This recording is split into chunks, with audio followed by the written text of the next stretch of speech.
If you have already watched this introductory information, you can skip ahead no more than 10 minutes. Hello, welcome. I am predicting that Vice President Kamala Harris will die in a plane crash in St. Louis due to a bird strike into Busch Stadium. In the area code 314, it will be a burning bush, as described in Exodus 3:14, on November 27, 2024.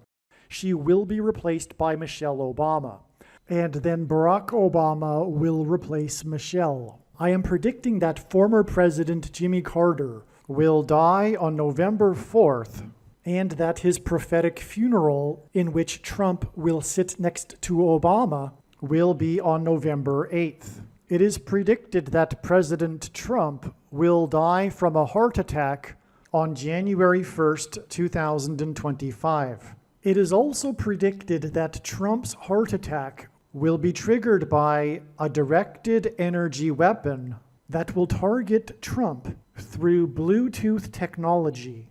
The components inside the pointy thing that Trump took will facilitate this, and it is believed that when Barack Obama is sitting next to Trump at Jimmy Carter's funeral, Obama will obtain Trump's Bluetooth MAC address, which will be used to target Trump with a directed energy weapon. I am predicting that dirty bombs will explode in Manhattan, New York City, and there will be a large-scale evacuation on December 16th. I am predicting that Israel will bomb Iran on December 17th. Israel will nuke and completely destroy Damascus, Syria on December 26th, 2024. I am predicting that singer-songwriter Paul Simon will die on November 8th, 2024. It is predicted that after Kamala Harris's death in a plane crash, Joe Biden will appoint Michelle Obama as his vice president. On December 17th, the Democrat Party will use their electoral votes to make Michelle Obama the president-elect. It is predicted that on either December 22nd or 25th, Joe Biden will suffer a stroke. It is predicted that on December 26, 2024, Joe Biden will step down and Vice President Michelle Obama will become the 47th president. It is predicted that on December 26th, Michelle Obama will appoint Barack Obama as the 51st vice president. On January 12, 2025, Michelle Obama will step down and Barack Obama will become the 48th president. His public inauguration ceremony will be on January 20th, 2025. It is predicted that on April 20th, 2025, there will be an outbreak of monkeypox or Marburg disease or both. April 20th will be a symbolic beginning to a new pandemic. June 8th, 2025, the true Feast of Pentecost in the calendar that watches for new moons, will be the day of the resurrection rapture event. It is predicted that on June 9th, the day after the rapture, the key will open the bottomless pit and fallen angels will cross over into the earthly realm. June 9th will be a symbolic beginning to the fifth trumpet judgment that is described in Revelation chapter 9, when the demonic realm collides with the earthly realm. June 9th will be a symbolic beginning to demons pretending to be aliens, and it is possible that June 9th will be the day Pope Francis will announce that aliens have arrived and have made him the ambassador for the world. This will immediately give Pope Francis, the Antichrist, supreme power over governments of the world. At some point, there will be a massive Mary apparition that will deceive the masses, because all Mary apparitions in history have been demons pretending to be Mary. June 9th will be a symbolic beginning to a zombie pandemic and the masses becoming demonically possessed that will be facilitated through the thing, which is the mark of the Antichrist and 5G frequencies. June 9th will be a symbolic beginning to the coming genocide politicide in America. It is predicted that on August 6th, 2025, the historic barge that has been stuck on the rocks of the Niagara River for over 100 years will finally break free and crash over Niagara Falls. The reason for this is that Niagara Falls is Noah's flood symbolism, and the barge was involved in the most dramatic rescue in the history of Niagara Falls, symbolic of Noah's Ark. Niagara in the native language means straight, narrow way, and Niagara's Horseshoe Falls is perfectly aimed at the CN Tower in downtown Toronto, because Toronto and its tower are symbolic of the Tower of Babel. In a game of horseshoes, the object is to aim the horseshoe and throw it at the metal stick, which is why the Horseshoe Falls is perfectly aimed at the metal stick that is the CN Tower. God is communicating that as testament for those who will live in the 1,000 years of Christ's reign on earth, the geography of North America will, as a result of a massive earthquake, be divided by a body of water from the Great Lakes to the Mississippi Delta. This destruction will be judgment on America and Canada for attempting to divide God's land, Israel. When this happens, the water in the Great Lakes will spill out over southern Ontario and Toronto.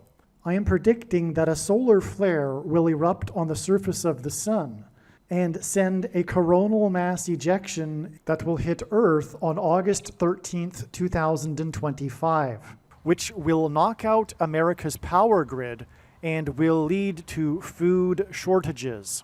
The hit of the coronal mass ejection, predicted for August 13th, that will knock out the power grid will also knock many planes out of the sky. I am predicting that on August 23rd, 2025, there will be a catastrophic asteroid hit of Earth, which will trigger the eruption of Yellowstone volcano and will cause the volcano in the Canary Islands to collapse into the Atlantic Ocean and send a mega tsunami towards the east coast. The asteroid will also trigger a mega landslide on Hawaii Island that will trigger a mega tsunami that will hit the west coast. It will also trigger the collapse of the Hoover Dam, which will cause a water panic in California, and many other devastating earthquakes. The day of the Lord, the second coming of Lord Jesus Christ, Judgment Day, will be on the Day of Atonement, October 1st, 2025. The date that this video is posted proves that these predictions are being made ahead of time, as do these time-stamped emails and forensic notes PDF documents. If you are skeptical for some reason, please email me and I will forward these to you. Believe me, I know far better than you how the prediction made in this video was derived, and more importantly, I know far better than you why the righteous Christian God of the Bible has given me a voice through this prediction. If you are a quote-unquote Christian or Muslim, this prediction was not learned through a demon. Be warned that blaspheming the Holy Spirit is the unforgivable sin. If you are a New Ager or New Spirituality person, this prediction was not learned through somehow tapping into the supposed universal collective consciousness. If you are a conspiracy theorist, this prediction was not learned through figuring out a supposed code that the Illuminati and Satanists are using. This prediction was learned through the Bible and through watching carefully the Lord's prophetic signs, which Jesus commanded all Christians to do. Besides proving that Jesus Christ is the Lord, the reason why God has given me a voice through this prediction is to prove that the controversial things that I am saying in the videos on this channel are the truth. Therefore, a wise person will want to watch all of the videos on this channel. What I will also do is create a video or two that summarizes some of the controversial things that the Lord will prove to be true when the prediction being made in this video comes to pass. I will leave links to these must-watch videos in the description box below this video. Again, the purpose of this prediction, that is from God, is to prove these things that I will talk about. And therefore, it would be foolish to not watch the videos that I will leave links for in the description box below this video. If you have already watched this introductory information regarding this explanation for October 30th and Paul Simon, you can skip ahead to the 43-minute mark. All right, welcome. This brief introduction here, the purpose of this diagram here is to explain how October 30th, 2024 will be a step. This is being recorded on October 25th. October 30th will be a step in the trail of signs that is leading to the predicted date of Paul Simon's death. The singer-songwriter Paul Simon is predicted to die on November 8th. And October 30th is an important, extremely important step along the way. I will explain what I mean. The playoffs, or rather the World Series between the New York Yankees and Los Angeles Dodgers will begin tonight. It was predicted before the playoffs that these two teams would be in the World Series. The purpose of this prediction, or rather video, is to explain how October 30th was known ahead of time to be pointed to by God as being related to the trail of signs leading to the predicted death of singer-songwriter Paul Simon. There are a number of videos that are on this channel that are predicting this date, October 30th, explaining all of the evidence that God used to point ahead of time to October 30th, which is overwhelming, regarding the death of Paul Simon. It was learned last night that it is, or will be, a step in the trail of signs. All of the analysis is 100% correct. I guarantee it. There will be a prophetic sign on October 30th that will be relevant to Paul Simon. And I am more than confident that it will be a baseball sign. That is because, and it will be a New York Yankees sign, and that is because Paul Simon is known to be an avid New York Yankees baseball fan. But more than that, God has used Paul Simon in New York Yankees baseball signs. For example, this date right here, the opening day of the 1999 season, when Paul Simon sang before the game began in center field of Yankee Stadium, Mrs. Robinson. That is because one of the lyrics in Mrs. Robinson is about Joe DiMaggio, who had just died prior to the opening of the season. Okay? And Paul Simon is now predicted to die on November 8th, which will be exactly 1,335 weeks after this date. This is extremely prophetic. This is it's a period of time that is 1,335 days that is at the end of the last chapter of the book of Daniel that regards the end and the return of Lord Jesus Christ, the end of the age. Okay? And that's what we're talking about. The timing of Paul Simon's death is a major prophetic sign, or will be, because he is symbolism for the brief period of silence that John heard in heaven that preceded the judgments of destruction. Paul Simon's first big hit that launched his career was Sound of Silence. In Revelation chapter 8:1, the sound of silence was heard before the judgment destruction, and that's why Paul Simon will die on the date E11:8, which hints at Revelation 8:1. Furthermore, this date outside of the U.S. is written as 8:11. And also, God used the dates 8:10 and 8:11, August 10th and 11th this year, for precisely the same reason, as a step in the trail of signs to this date, the date it's predicted that Paul Simon will die. Okay, now I want to make this video as brief as possible because I just want to make this video an explanation for how October 30th is a step in the trail to November 8th. Again, I'm going to place this introduction at the beginning of videos that will be talking about October 30th. Okay, and the analysis is 100% correct. And what you need to know is this is how it works.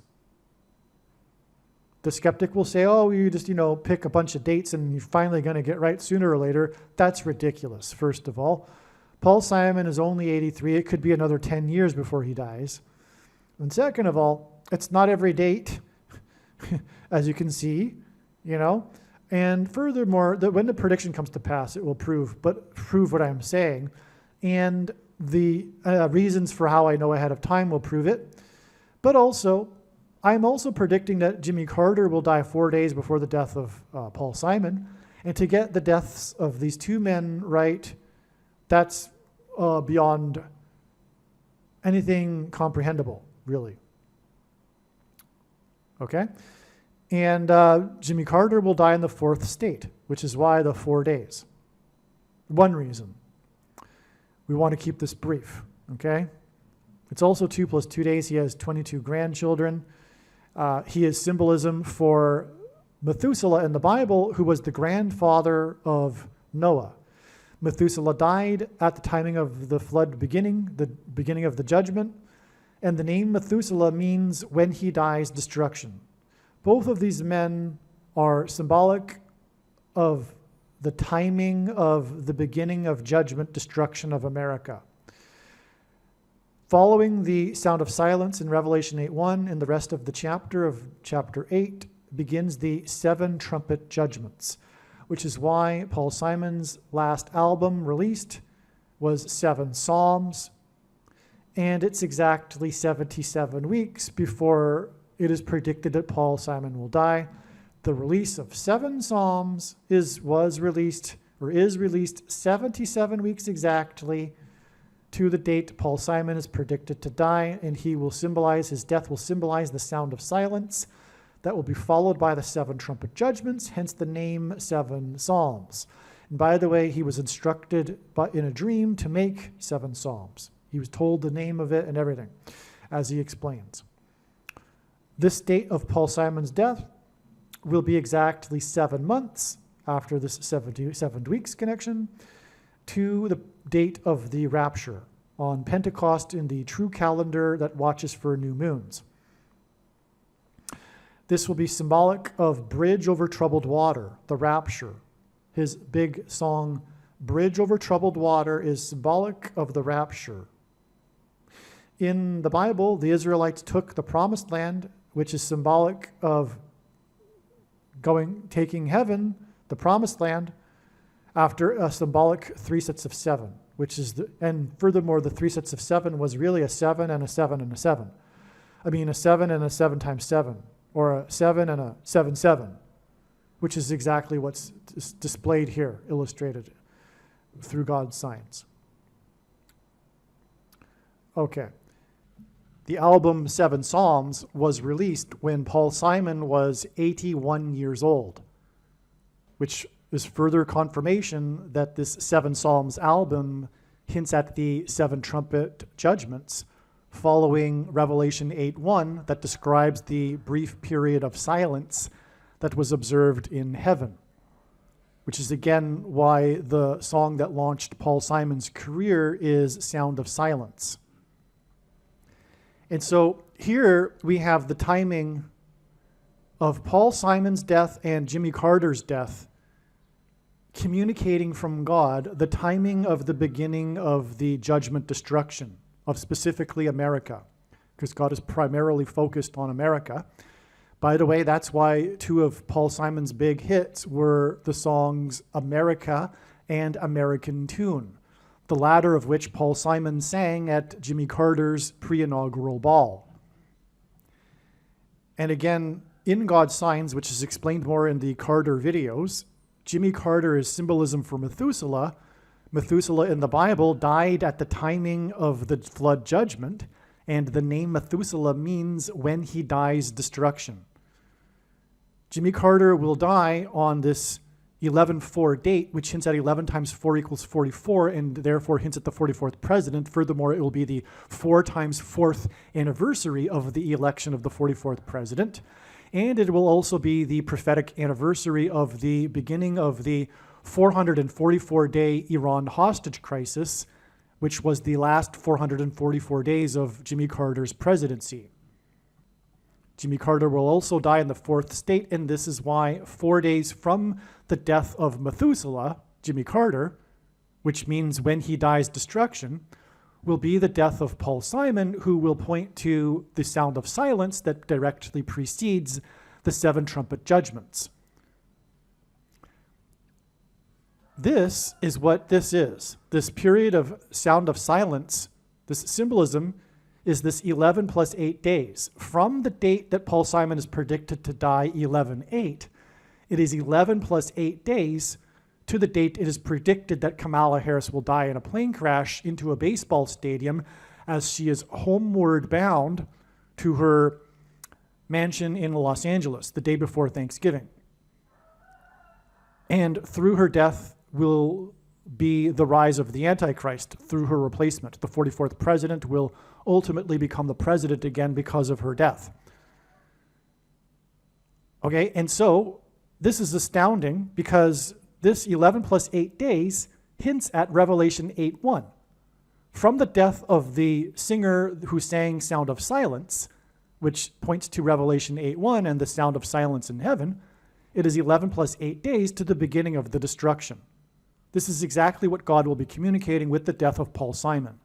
This brief period of sound of silence before the judgment destruction begins, which will begin with the death of Kamala Harris in a plane crash. 7 Psalms was released 530 days, 53. The reciprocal of it is 0.0188, which is the number God frequently uses, 188, to hint at H188, the 188th word in Strong's Hebrew Bible Concordance, which is the word that means woe, exclamation mark, used in the context of extreme judgment from God. This connects to this date here, which is the predicted date of the prophetic expected, predicted in advance sign involving the New York Yankees player Aaron Judge, as in 188 used in the context of judgment. His number is 99, and in the Bible, the number 9 symbolizes God's judgment. That's why prophetically his name is Judge. All right. This will all be pointing to, as explained in the must-watch video I titled, Harris will crash into ballpark. Her plane will crash into a baseball stadium on November 27th. Simon will die on November 8th equals Obama's first pitch. Okay, in Bible prophecy, or rather in God's signs, pitchers on the pitching mound are symbolic of the Antichrist on the Temple Mount.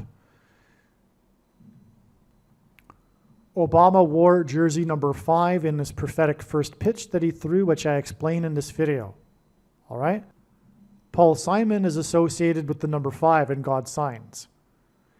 There's so many examples. His name, Paul Simon, is equal to 500 in Hebrew gematria, and the Antichrist's word in Greek is the 500th word in the concordance, mentioned 5 times. Paul Simon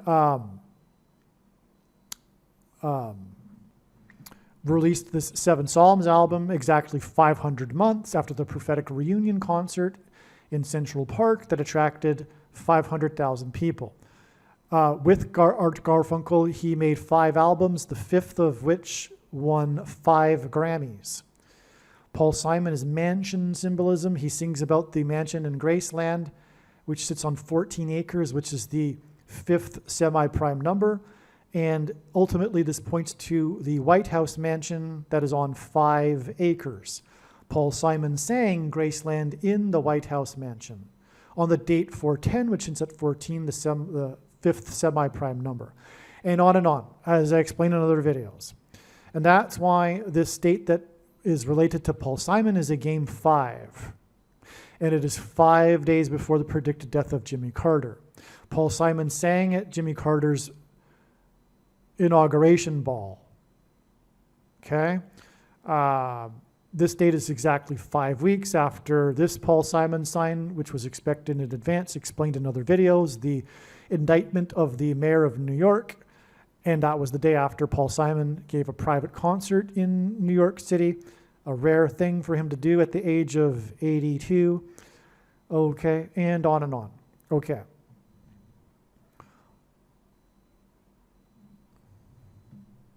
Ultimately, this is leading to 5th trumpet day, the day after the rapture, June 9th, which will be when the demonic realm collides with the earthly realm, and there will be a symbolic beginning to a mass demonic possession, which will be facilitated by 5G frequencies. Music is frequencies. A phrase in the Bible says that Satan is the prince of the power of the air. Frequencies are air. Frequencies are in the air. They travel through the air. Music, 5G frequencies, will trigger the components that are inside people who have taken the mark of the Antichrist, the pointy thing, which will then trigger delta brainwaves and mass demonic possession, which is symbolized, or rather the movie The Shining is about demonic possession, and the first lyric of Paul Simon's song Graceland is the Mississippi Delta, as in delta brainwaves, was shining like a national guitar, and Paul Simon dated Shelley Duvall and is widely known to have broken up with her at the airport, as in portals through which demons will cross over into the earthly realm, before she left for the UK to film the movie The Shining, and on, as I explained in other videos. So that's the relevance of the number 5, okay? Paul Simon is predicted to die on the day of the prophetic funeral of Jimmy Carter, and as I explained in other videos,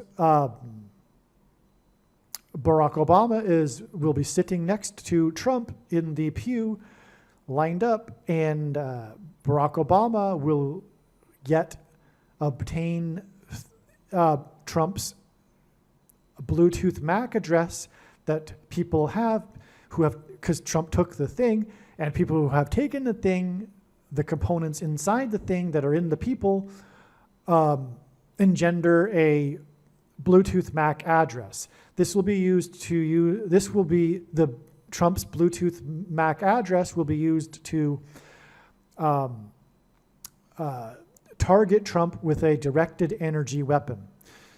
And it's 54 days because of this 5 and 4 days connection, but also the 54th Massachusetts Regiment, which God has used and demonstrated in his signs to be symbolic of oppressive minority laws. And the 54th Massachusetts Regiment, the first black regiment, as in the first black president, were not paid the equivalent amount the white northern soldiers were paid. And this was official policy from Washington, D.C., and it was $13 because 13 symbolizes the mark of the Antichrist, because it is described in the 13th chapter of the Bible, but also the number 13 in the Bible is symbolic of the Antichrist. And anyway, the Antichrist will use digital programmable currencies, which is why the amount of pay was the story of the 54th Massachusetts Regiment, the first Civil War black regiment, and the pay that they weren't received, and that's why digital programmable currency by the Antichrist and the Antichrist system will be used to program the currency to restrict the buying and selling of food that will be rationed to only those who have taken the mark of the Antichrist. I'm trying to do this quickly, okay? This was a prophetic baseball sign. Otani, this unprecedented player who's from Japan, God is using Japan for Japanese animation symbolism, because the genre of film is obsessed with spiritual possession, and we are talking about mass demonic possession, the culture with their silly, nonsensical characters are symbolic of demons. It's rooted in their pagan spiritualist religion. And anyway, this was the day that Otani, this unprecedented player from Japan, playing for the Los Angeles Angels, as in fallen angels, Los Angeles in God's sign, since it fallen angels. He was the first player to ever hit 50 home runs and 50 stolen bases in the season. And this is exactly 50 days to November 8th. Okay, but it is also connected. The Trail of Signs connects this date to October 30th. And the point that I'm going at here is that because, okay, so he also hit 51 home runs and 51 stolen bases in this day, and 5 + 1 days gets us to this date, which is then exactly 5 weeks to this date, this Game 5 sign that we are expecting. Okay? And so, in other words, this sign connects to October 30th, and what I am doing is, as in this video, explaining that October 30th is a step. And you need to watch the rest of this video because this is how it works. If God were to, okay, here is the thing. If God were to just tap a person on the shoulder and say, tell the world that such and such is going to happen on such and such date, it would provide nothing for us.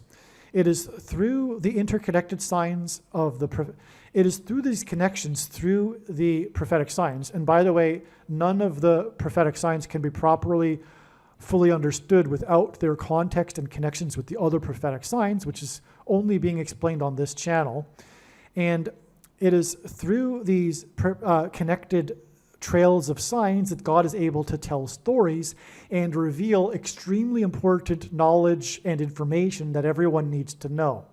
That's why when the prediction comes to pass, the wise person will recognize that every minute of every video on this channel must be watched. That is the point. Now, I'm just going to finish this up here, explaining how October 30th was a step, the date that this video is being posted proves that I am producing this video ahead of time. I just slipped there because I take these things so for granted in my mind that I use the past tense, okay? Now, this date, let's see, what else should we get at here? Now, I'm predicting that on this date, something will happen regarding Aaron Judge, and it will point to the World Series in 1977, which is explained in the Obama first pitch video that I just mentioned. Now, the thing too, though, is that this date is exactly 99 weeks after this Aaron Judge sign, which, by the way, was expected in advance. Well, rather, I expected a sign related to the coming prediction of the dirty bomb explosion in Manhattan on this date. And then the player for New York City, number 99, Aaron Judge, signed his prophetic 9-year contract for $360 million. Now, this was known ahead of time. One reason being is that it was exactly 9 times 9 years after the bombings in Pearl Harbor. Okay? So that's why 9 times 9 years later, we get number 99, 9-year contract. Also 81, which is 9 times 9, is a 9/11 number because 9 divided by 11 is 0.8181 into infinity, and the flight that hit the first tower had 81 passengers. 360 million hints at 3 sixes, and 666, the number of the Antichrist in Bible prophecy. And also 36 is 6 times 6 and 2 times 18, which is 6 plus 6 plus 6. And the 36 is a triangular number, which in a triangle of numbers, the last number of the 36 row is 666. And 1 plus 2 plus 3 plus 4 all the way to 36 equals 666. And this is then followed with 36 days, but this connection is 60 plus 0.00 plus 60.00 plus 60.00% of a year. Okay. And so that gets us to this date in which it is predicted that Aaron Judge, number 99, will give us a prophetic sign, which will be very prophetic, but the more to this is explained in the first pitch video, okay? That explains much more regarding what's going on here. This is just an introduction video. Now, this date, by the way, is also exactly 19,000 days after the day that Jackie Robinson died, and this is a World Series that will be pointing to this rivalry between the New York Yankees and Los Angeles Dodgers, which included Jackie Robinson. But this is relevant because of Paul Simon's song, Mrs. Robinson. As I mentioned here, he sang in the baseball stadium in Yankee Stadium, but also Michelle Robinson, which is the prophetic reason for the song, Mrs. Robinson by Paul Simon, who God is using for prophetic signs, because Michelle Robinson will appoint Barack Obama as her vice president, and then she will step down. This will all be after Kamala Harris will die in a plane crash into a baseball stadium. Okay, so, and he wore 42, the number that symbolizes the Antichrist in Bible prophecy. Okay, and let's see, anything else here? We got 45 days to the day of Paul Simon's concert in New York City. This 1,305 number is about the number 45 because it follows the 1,290 number, a difference of 45 days in that prophecy. And also 45 is symbolic of the end, as is this number. 45, the reciprocal of it is 0.02222 into infinity, and which hints at the second coming. But also 0.022 hints at the mark of the Antichrist, because the mark of the Antichrist is symbolized by the number 22 in the book of Ezekiel chapter 9, and the 45 is the ninth triangular number. In Ezekiel chapter 9, the mark of the Antichrist would have been a Tav letter, the last and 22nd letter in the Hebrew alphabet, and the mark of the Antichrist is described in the last book of the Bible, which is the 22nd out of 22 books of the Bible that have a total of 22 chapters. One last thing here, too, is that this date here, the day that Paul Simon sang in New York City, was exactly 32,200 days after Joe DiMaggio crashed into player number 4, Goose Goslin. This gives us a number 4 and 5 because Joe DiMaggio wore number 5. And that is ultimately hinting at this connection here, which gets us this 5 weeks connection to this date, and then 5 days to this date, and then so this is 45 right here, there's a 45 right here, this hints at 45, but also Joe DiMaggio gives us a 5, okay, and this is game 5, and then 5 days, okay, and it's also 5 days after this prophetic baseball sign right here. Okay, now the reason why this is prophetic is because they collided in center field. Paul Simon sang in center field, okay, and this caused Joe DiMaggio to be knocked unconscious, and that's why this is famous. Okay, but it was with Goose Goslin, another Hall of Famer, and Goose hints at a bird, and Kamala Harris is predicted to die in a plane crash into a baseball stadium in center field after a bird strike. The reason why 32,200 days is because Joe DiMaggio is associated with Marilyn Monroe, and Marilyn Monroe is known for having died at a young age. And she is known for her 2 movies in which the theme is immortality. The first lie told at the beginning of the age is that Eve told by the serpent in the garden that she surely shall not die, which is symbolized by Genesis 3:22, hence the 32,200 days exact connection. Okay, because all of this is leading to the coming lie at the end of the age, which will be the same lie as the lie at the beginning of the age in Genesis 3:22, which is that the promise of immortality without God, promised by the coming demons pretending to be aliens. Okay, and so we'll just leave it at that, I believe. Now, Paul Simon is predicted to die on 11/8, which is 11 plus 8 days before the predicted death of Kamala Harris in a baseball stadium, which will be symbolized by Homeward Bound. She will be homeward bound to her $5 million mansion next to the I-5, and Paul Simon, who is associated with the number 5, had a big hit, Homeward Bound, okay? And that's amazing. But it is also 19 days, and ultimately this points to the 1919 Black Sox, hence the first pitch that Obama threw for the Chicago White Sox when in 2005, when they won the World Series for the first time since 1919. But also this 19,000 days in turn connects with 9 days and then 19 days to the day that Kamala Harris will die in a plane crash, and then she will be replaced by Mrs. Michelle Robinson, hence Mrs. Robinson, and about Joe DiMaggio, who was number 5 and who crashed in center field with Goose Goslin. Okay, so I think you get the idea here. October 30th is a step in the trail of signs. Now, Make sure that you watch the rest of this video. As I said, this is just an introduction, and as I explained, the reason for all of this and the reason why October 30th will be a step in the trail of signs is so that you can learn all of the stories and therefore thereby the information and extremely important knowledge that God wants everyone to know. This is the purpose of all of this elaborate matrix of signs. It is for him to tell these stories that are only being told on this channel. Make sure you watch the rest of this video. All right, to emphasize once more, this video was produced prior to October 30th. Even what I am saying is prior to October 30th. And it is known now that October 30th will not be the day that Paul Simon will die, but instead will be an important step in the trail of signs that is leading to the predicted date of Paul Simon's death.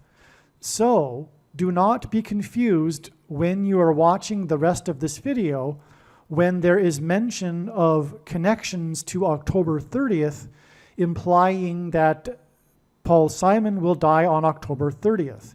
You now know how it works, okay? And so don't be confused in the rest of this video when we talk about October 30th in regards to the death of Paul Simon. It is a step, and all of the analysis for October 30th is 100% correct. That will be proven when the prediction comes to pass on November 8th. Okay, a couple other things that I forgot here. This Paul Simon related sign, the indictment of the mayor of New York, which ended up with the raid of the Gracie Mansion, which is a Graceland Mansion, and Paul Simon and all that. This is 44 days. We're ultimately talking about the rise of the 44th president through the plane crash. And 44 days is also 2 times 22 days. And through the 9/11 events, God pointed to George Washington, who was born on the date 2/22, which is why, for example, the World Health Organization officially declared the CVD disease begins with a pan, ends with a demic, exactly 222 months after 9/11 on March 11th, 2020. And another thing I forgot, if there is a Game 7, it will be 6 days, which is 2 times 3 days, and Barack Obama, the basketball president, wore jersey number 23 in high school. It'll be that Paul Simon will die 6 days later, if there is a Game 7. And that, in turn, will be exactly 6 weeks. After this prophetic Dodgers sign in Dodger Stadium, and this, if there is a Game 7, will be in Dodger Stadium. And this was the day that Trump dodged another debate because that was after the other debate, which was rigged. And there was a prophetic fire right beside Dodger Stadium that was seen from the seats in the stadium during the game, and on, as I explained in another video. But it was at an old courthouse, which is symbolic of the coming shoplifted referendum and all of that, right? But also this 6 weeks is 42 days, and player number 42, Jackie Robinson, played his career with the Los Angeles Dodgers. That's also why this will be relevant. If there is a Game 7, there could be something more that will point back to Jackie Robinson, and if so, it will be a hint at Michelle Robinson, who will appoint Barack Obama as her vice president and then step down and make Barack Obama the president. By the way, what I really meant to say regarding the significance of the fire of the old courthouse next to the Dodger Stadium, it's communicating the upcoming constitutional crisis. All right, you have made one very, very supremely good decision by clicking this video. This video will explain, this is one of the most important videos for sure. It is so amazing. Words can't describe. You will be blown away from beginning to end. Watch the whole video. This video is predicting the date that Paul Simon will die. This video will explain how it is known, which will be October 30th. This date was also explaining how it is known that Kamala Harris will die in a plane crash into a baseball stadium on November 27th. This video is also explaining how it is known that Jimmy Carter will die on November 4th. This video is also explaining how it is known that President Trump will die on January 1st, 2025. This video is also explaining how it is known that Yellowstone volcano will erupt on August 23rd, and there will be an eruption on the sun, 2025, and an eruption on the sun on August 13th, 2025. that will send a coronal mass ejection that will knock out the power grid. And so this video covers a lot. There's so much going on here. The signs that come together here at the end. This is like a pinnacle video, if you will. It's like all the signs. It's just amazing what God has done here. Make sure you watch all of this extremely amazing and very important video. All right, I promise you, this will be one of the most epic videos you have ever watched. Some of the most epic, most profound information you have ever heard. To begin with, please excuse the chaotic looking diagram here. Really, this diagram was produced for my personal notes to be able to comprehend what God is doing.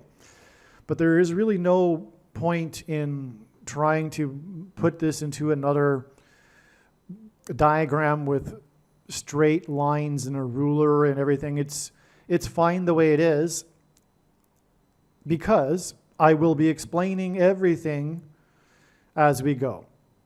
All right? And I'll take this step by step. It will be clear. It won't be confusing, even if this diagram looks confusing just at first glance. Just needs to be explained step by step. And you will be amazed. This video will be predicting the date that Paul Simon, the singer, will die on October 30th. It is also predicting the date that President Trump will die. I'll get to that later. It isn't in this diagram, actually. And that is predicted to be on January 1st, 2025.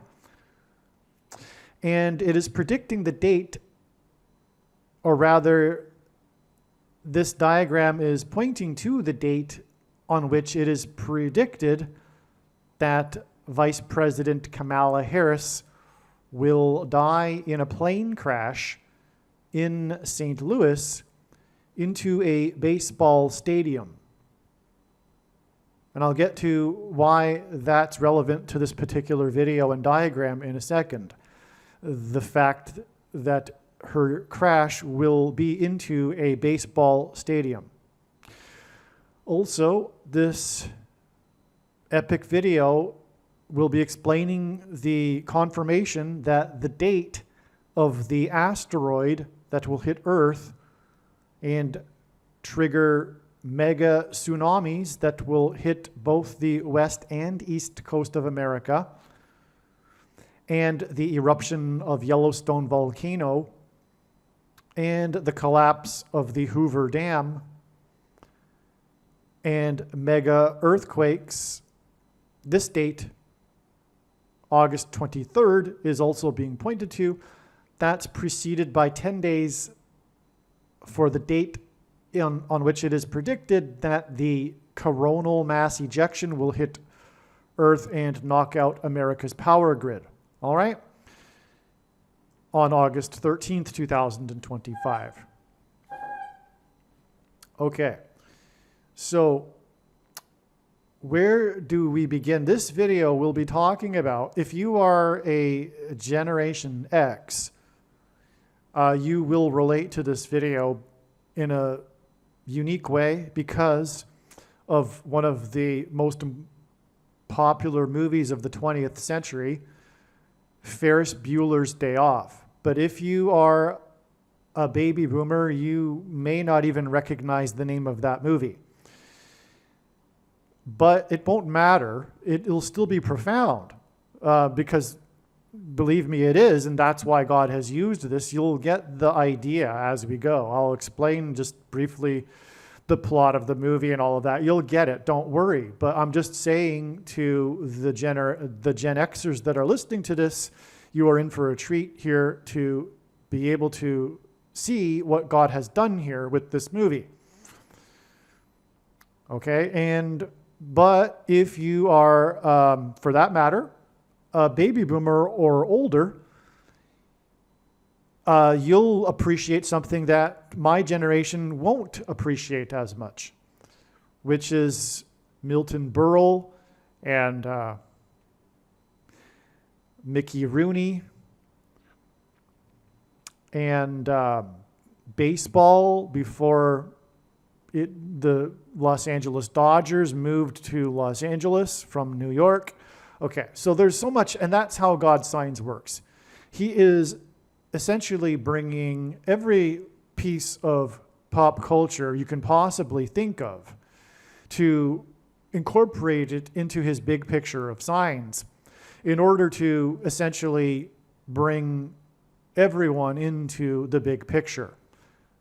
And what I mean by that is my idea regarding why God does this is that it will touch every person. No one, can say that, well, I'm not a sports fan. I like chess, or for that matter, I like Irish dancing. Because believe it or not, those were two major important prophetic signs back in September of 2022. So the point is that, okay, enough said. You get the idea here. Everything is involved with God's big picture of signs. He is trying to reach everyone, if you will. Okay? So where this story begins, I'm going to begin it where it began for me. The uncovering of what God has done here. It all begins with this news story of this pitcher for the Los Angeles Dodgers. And his name is Buehler. Okay? I forget his first name now, but it's not relevant. Should come to me maybe, but anyway, pitchers on the pitching mound in God's signs, which he uses frequently. Baseball, by the way, is arguably, I hesitate to say the biggest, because God really incorporates movies too. But baseball is extremely important. As James Earl Jones said in the most iconic baseball movie ever made, Field of Dreams, American history is intertwined with baseball, or baseball is intertwined with American history. I mean, baseball really goes back to the early 1800s, right? And that's why God uses baseball. It is the American sport, if you will. And so that's why Paul Simon comes into this, because he is known to be an avid baseball fan. And I'll get to that. I'll get to how this news story regarding this pitcher for the Dodgers actually leads to the date it is predicted that Paul Simon will die. And it's very straightforward and clear. And furthermore, when the prediction comes to pass, it will prove what I am saying is the truth. Because this is how the prediction is known. I'm explaining to you how these predictions are known, and therefore the information for how they are known is true, and that is the purpose of the predictions that are from God. It's not for entertainment.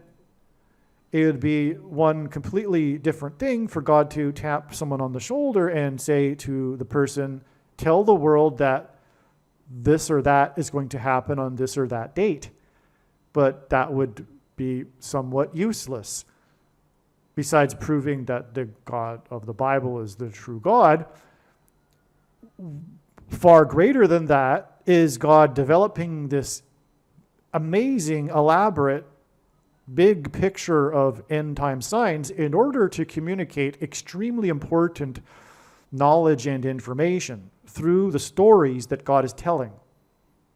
And that's what I am doing here. I'm going to be telling some stories. Like I say, this is one of the most amazing videos. And it'll really bring home this idea, this concept of God reaching back into history to tell these stories for what needs to be known right now.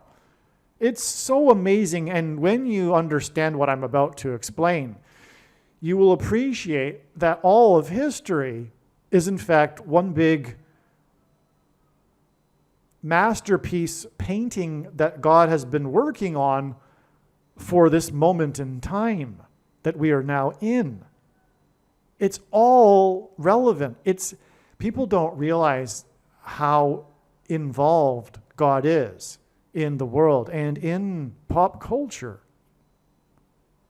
He is so involved. It's everywhere. God is everywhere, okay? People know that maybe intellectually, but they don't really know it. And that's what I'm going to do here in this video. I'm going to explain these things and what God has done. Like, for example, just one example, Mickey Rooney.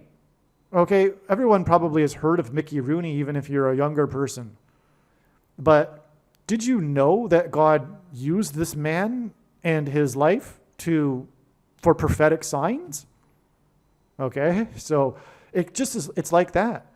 Now, let's just explain a little bit more about pictures. Pictures on the pitching mound are symbolic of the Antichrist on the Temple Mount in Bible prophecy. The Temple Mount, the big day for the Temple Mount, is the Day of Atonement. And that's the day that the ancient Jews would conduct a ritual sacrifice on the Temple Mount involving 2 goats, which are symbolic of the 2 antichrists, incidentally, Pope Francis and Barack Obama. But in the Old Testament, it speaks of atoning for sin for the nation. And it was used on a goat, and a goat is involved, but there's this word in Hebrew that's used that's not correctly or really appreciated in the translation that's used to remove sin. It's the word yada, which actually means to throw away one's sin. And I just learned this recently from Jonathan Kahn. But I've known for years that God has been using these signs involving pictures as symbolism for the Antichrist on the Temple Mount. Well, can you believe it? Pitchers, what do they do on the pitching mound? They wind up and throw the ball away, which is exactly what the Day of Atonement is, and that's all about the Temple Mount. So, all right. So I just thought I'd throw that in there. I just find that so amazing. Now, this pitcher's name is Bueller, and on this day, September 28th, Bueller had his watch stolen. He had it stolen at a racetrack, a horse racing track. Now, there's so many things here. Okay, first of all, racetracks, whether it be a car racing track or a horse racing track, are a circuit. And the competitors go around the track in a circle, in a circuit. And that's symbolism for the book of Joshua, when the Israelites marched around Jericho in a circuit before the walls of security of Jericho collapsed in God's judgment, and the Israelites took the promised land. Okay? Before the walls of security collapsed, they blew trumpets. But they also enacted a symbolic 3 sets of 7. They marched around once per day for 7 days, and then on the 7th day, they marched around 7 times while blowing 7 trumpets. That is a 3 sets of 7, which is why on 9/11, for example, when the 110 stories collapsed in God's judgment, 7 times 7 times 7 firefighters died. The reason why it was 110 stories is that's the age at which Joshua died in this story in the book of Joshua. On 9/11, Trump famously called into Channel 9 News and trumpeted how his tower in Lower Manhattan on Wall Street became the tallest tower in Lower Manhattan. So the Israelites enacted a 3 sets of 7 before the walls of security collapsed in God's judgment. And that's why Trump, on his inauguration day, was exactly 70 years, 7 months, and 7 days old. It was 73 days, which since at 3 sets of 7, after he won the election by 77 electoral votes. His inauguration was 77 days before he launched 59 missiles into the Middle East, where the book of Joshua took place, and 59 is the 7th super prime number. And on and on. In fact, the election day was also exactly 73 weeks, which since at 3 sets of 7, after the symbolic beginning of his campaign when he descended the escalator in his golden tower. That day was actually exactly 188 months after the 7.0 earthquake in Joshua Tree, California. And the walls of security collapsed on Jericho due to an earthquake. 188 months because this is the number God frequently uses to point to H188 in Strong's Hebrew Concordance, which is the word that means woe, ! Used in the context in the Bible of extreme judgment from God. Okay, so that's why this pitcher's number is 21, because it is 7 plus 7 plus 7.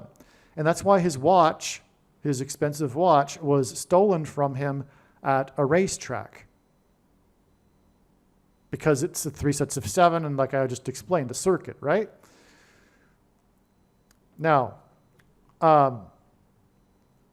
okay. So,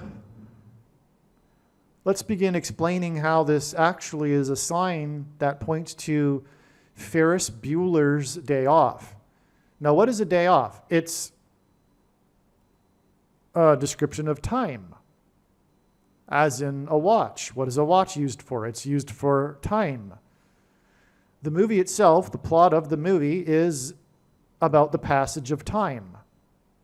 It's the day that is spent getting in all of these interesting activities that they do in the streets in Chicago, but it's about the passage of time, including, for example, at the end of the movie where Ferris races back just in time before his parents come home, and their attempt also to reverse the mileage on the car of Ferris's friend Cameron, in a way, a reversal of time.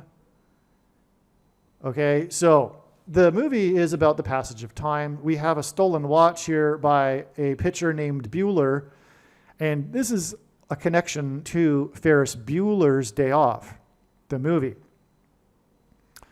All right, now, the movie Ferris Bueller was written by John Hughes. John Hughes named his character Ferris Bueller.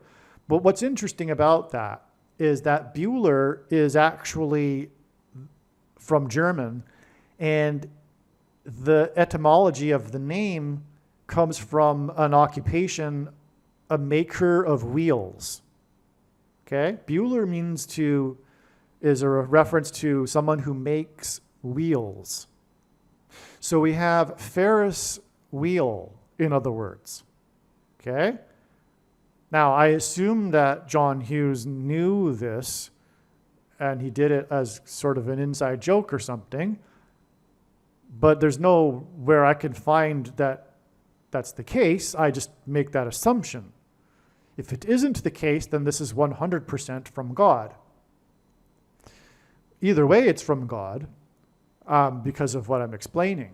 But anyway, so the name Ferris Bueller hints at Ferris wheel. And here's just another example of God bringing in all kinds of everything. Here he's bringing in the tradition of world's fairs back at the turn of the 20th century, before and after. Now, there was the first World Fair in Chicago.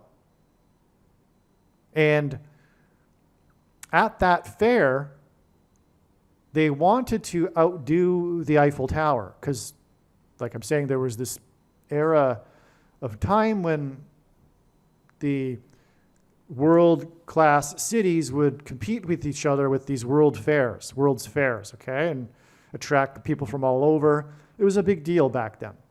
And so that's when the Eiffel Tower came to be, at a World's Fair in Paris. So Chicago wanted to outdo the Eiffel. They wanted to out-Eiffel the Eiffel Tower. And so this guy named Ferris, his full name, believe it or not, is George Washington Gale Ferris Jr. Now, George Washington is extremely important in God's signs.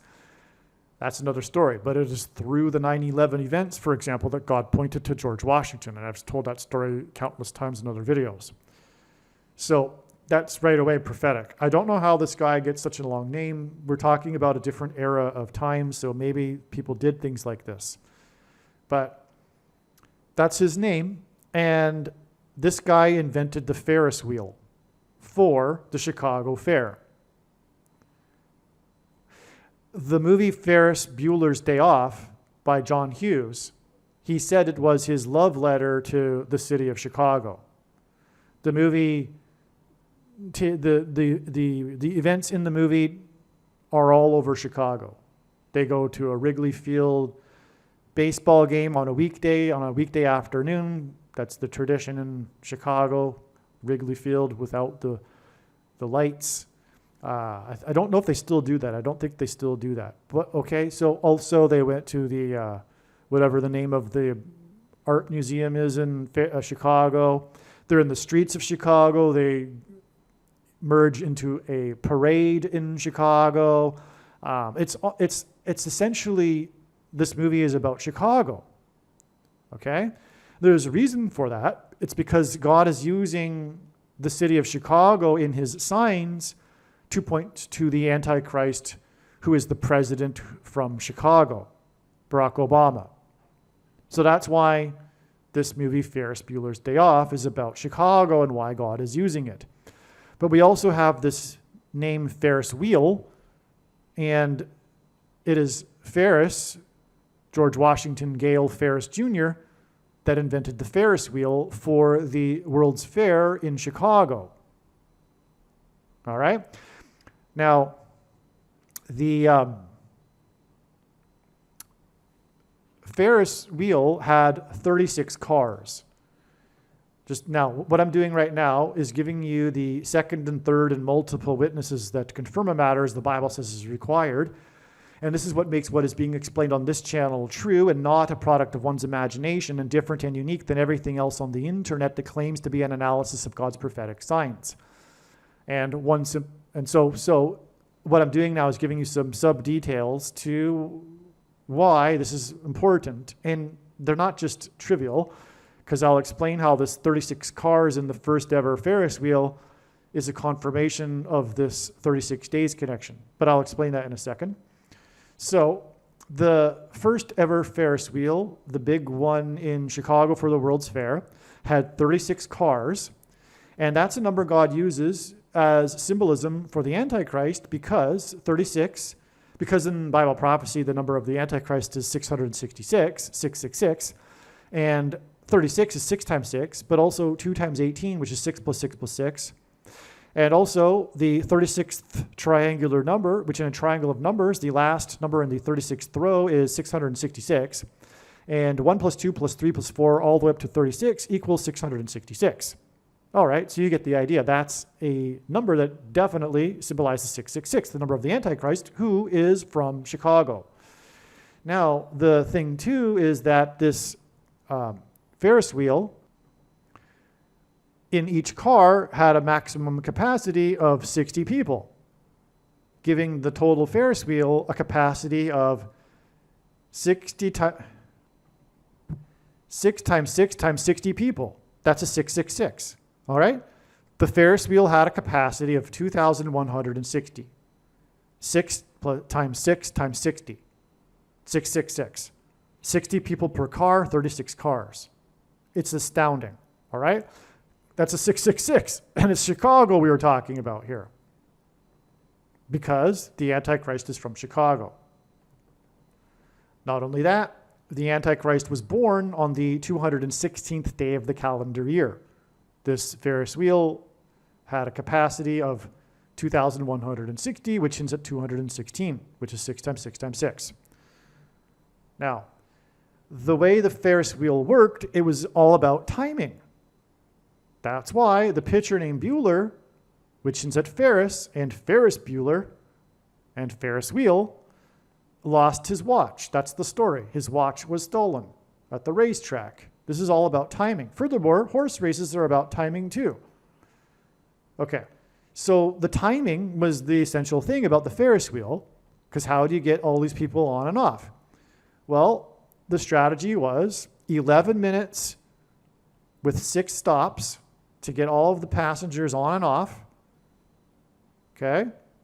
And then followed by another 9 minutes of nonstop rotation. That's astounding. That hints at 9/11. As in 9/11 in 2001, when the buildings collapsed in God's judgment, as a warning to America to turn back to God or else destruction of the nation. But also, this hints at Revelation 9/11 and the coming collision with the demonic realm and the earthly realm. Well, anyway, let's not jump ahead. That's also what 9/11 symbolizes. And Revelation 9/11 is the verse that symbolizes this, chapter 9. And Revelation 9/11 describes King Apollyon. And his representative will be the Antichrist king, or kings plural. And he and his demons will rise out of the bottomless pit. And actually, that's what a Ferris wheel does. It makes people rise into the air. Well, anyway. Also, 6 stops followed by 9 minutes hints at 6 divided by 9, which is 0.666.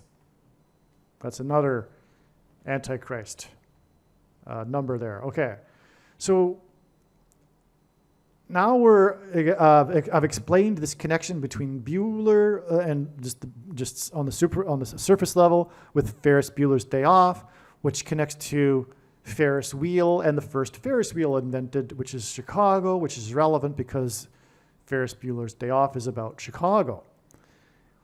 So it all connects. And that's how God would do it too. He would do this. It's an amazing thing to bring in pieces of history like this, the first ever Ferris wheel. God uses firsts and records for his signs. So the first ever Ferris wheel, totally something God would do. Knowing for years now, having studied his big picture of signs and what he is doing, he brings in pieces of history like this. So that's amazing. Clearly, without a doubt, that's all what I've said so far is completely true and relevant. Okay. Now, the day also, speaking of Trump and the racetrack and the trumpets that were blown before the walls collapsed in Jericho after they went around in a circuit of Jericho, Trump was in, he attended a sports game on this day, which is just more confirmation. He was in Alabama, which God is using to hint at Barack Obama, Alabama. And also, importantly, Alabama is the 22nd state to join the Union, and its flag is simply a white flag with a big red cross on it. That's because the letter X, or the cross, it's not a cross, sorry, it's a big X. And an X is a Tav letter in ancient Hebrew, which would have been the inverse of the mark of the Antichrist described in Ezekiel, the book of Ezekiel. And that Tav letter is the last and 22nd letter of the Hebrew alphabet. The mark of the Antichrist is described in the last and 22nd book out of 22 books in the Bible that have a total of 22 chapters. So the number 22 in God's signs, in other words, is symbolic of the mark of the Antichrist. And that's why Alabama is important as well. Also, the red color is associated with the Antichrist in Bible prophecy. And also, the X is symbolic because that's what the mark of the Antichrist does. It changes a person's X, their chromosomes. Okay, that's what marks them. The CVD thing is the mark of the Antichrist that alters a person's X's. All right? That's why the red X of the flag of the 22nd state. It's amazing. Now, so he was at a football game that day, and there's much more to that, but that's part of another story because all of this overlaps. It's all interconnected. So I'm actually just slicing off a two-dimensional piece of the big picture, which is three-dimensional. How else am I going to do it, though? Okay, so the thing is that this all ties, it points to the first Ferris wheel, which had 36 cars, which is why this Bueller watch was stolen exactly 36 days after Trump and RFK Jr. joined together in the 48th state, because the Antichrist will become the 48th president after it is predicted that the Kamala Harris will die and be replaced by Michelle Obama, who will then replace Joe Biden after he steps down, and then appoint Barack Obama as her vice president, and then she will step down, and on January 20th, 2025, Barack Obama will be inaugurated as the 48th president. All right? But the thing, too, about this, so I will make a video explaining how Trump and RFK Jr. are the two witnesses. For those that know about Revelation chapter 11 and Bible prophecy and haven't thought about this yet, I'm sure this is, raising an eyebrow or something to that effect, but it is true, and the prediction being made in this video, the purpose of it is to prove what I have just said. It was meant to be that they would not be recognized, just like the mark of the Antichrist be not recognized by the masses. That's the purpose of all of this. It's to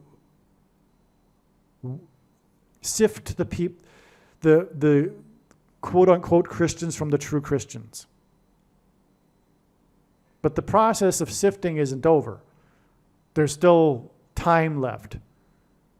And nowhere in the Bible, for example, does it say that one cannot repent after having taken the mark of the Antichrist. But make no mistake, I know far better than you the reason why God has given me a voice through this prediction and the reason for this prediction. And it is to prove what I have just said. It is the mark of the Antichrist in its current form. It does not need an additional something to go with it, such as an additional technology or false form of religious worship, or supposed new age of dispensation after supposedly all quote-unquote Christians will be raptured.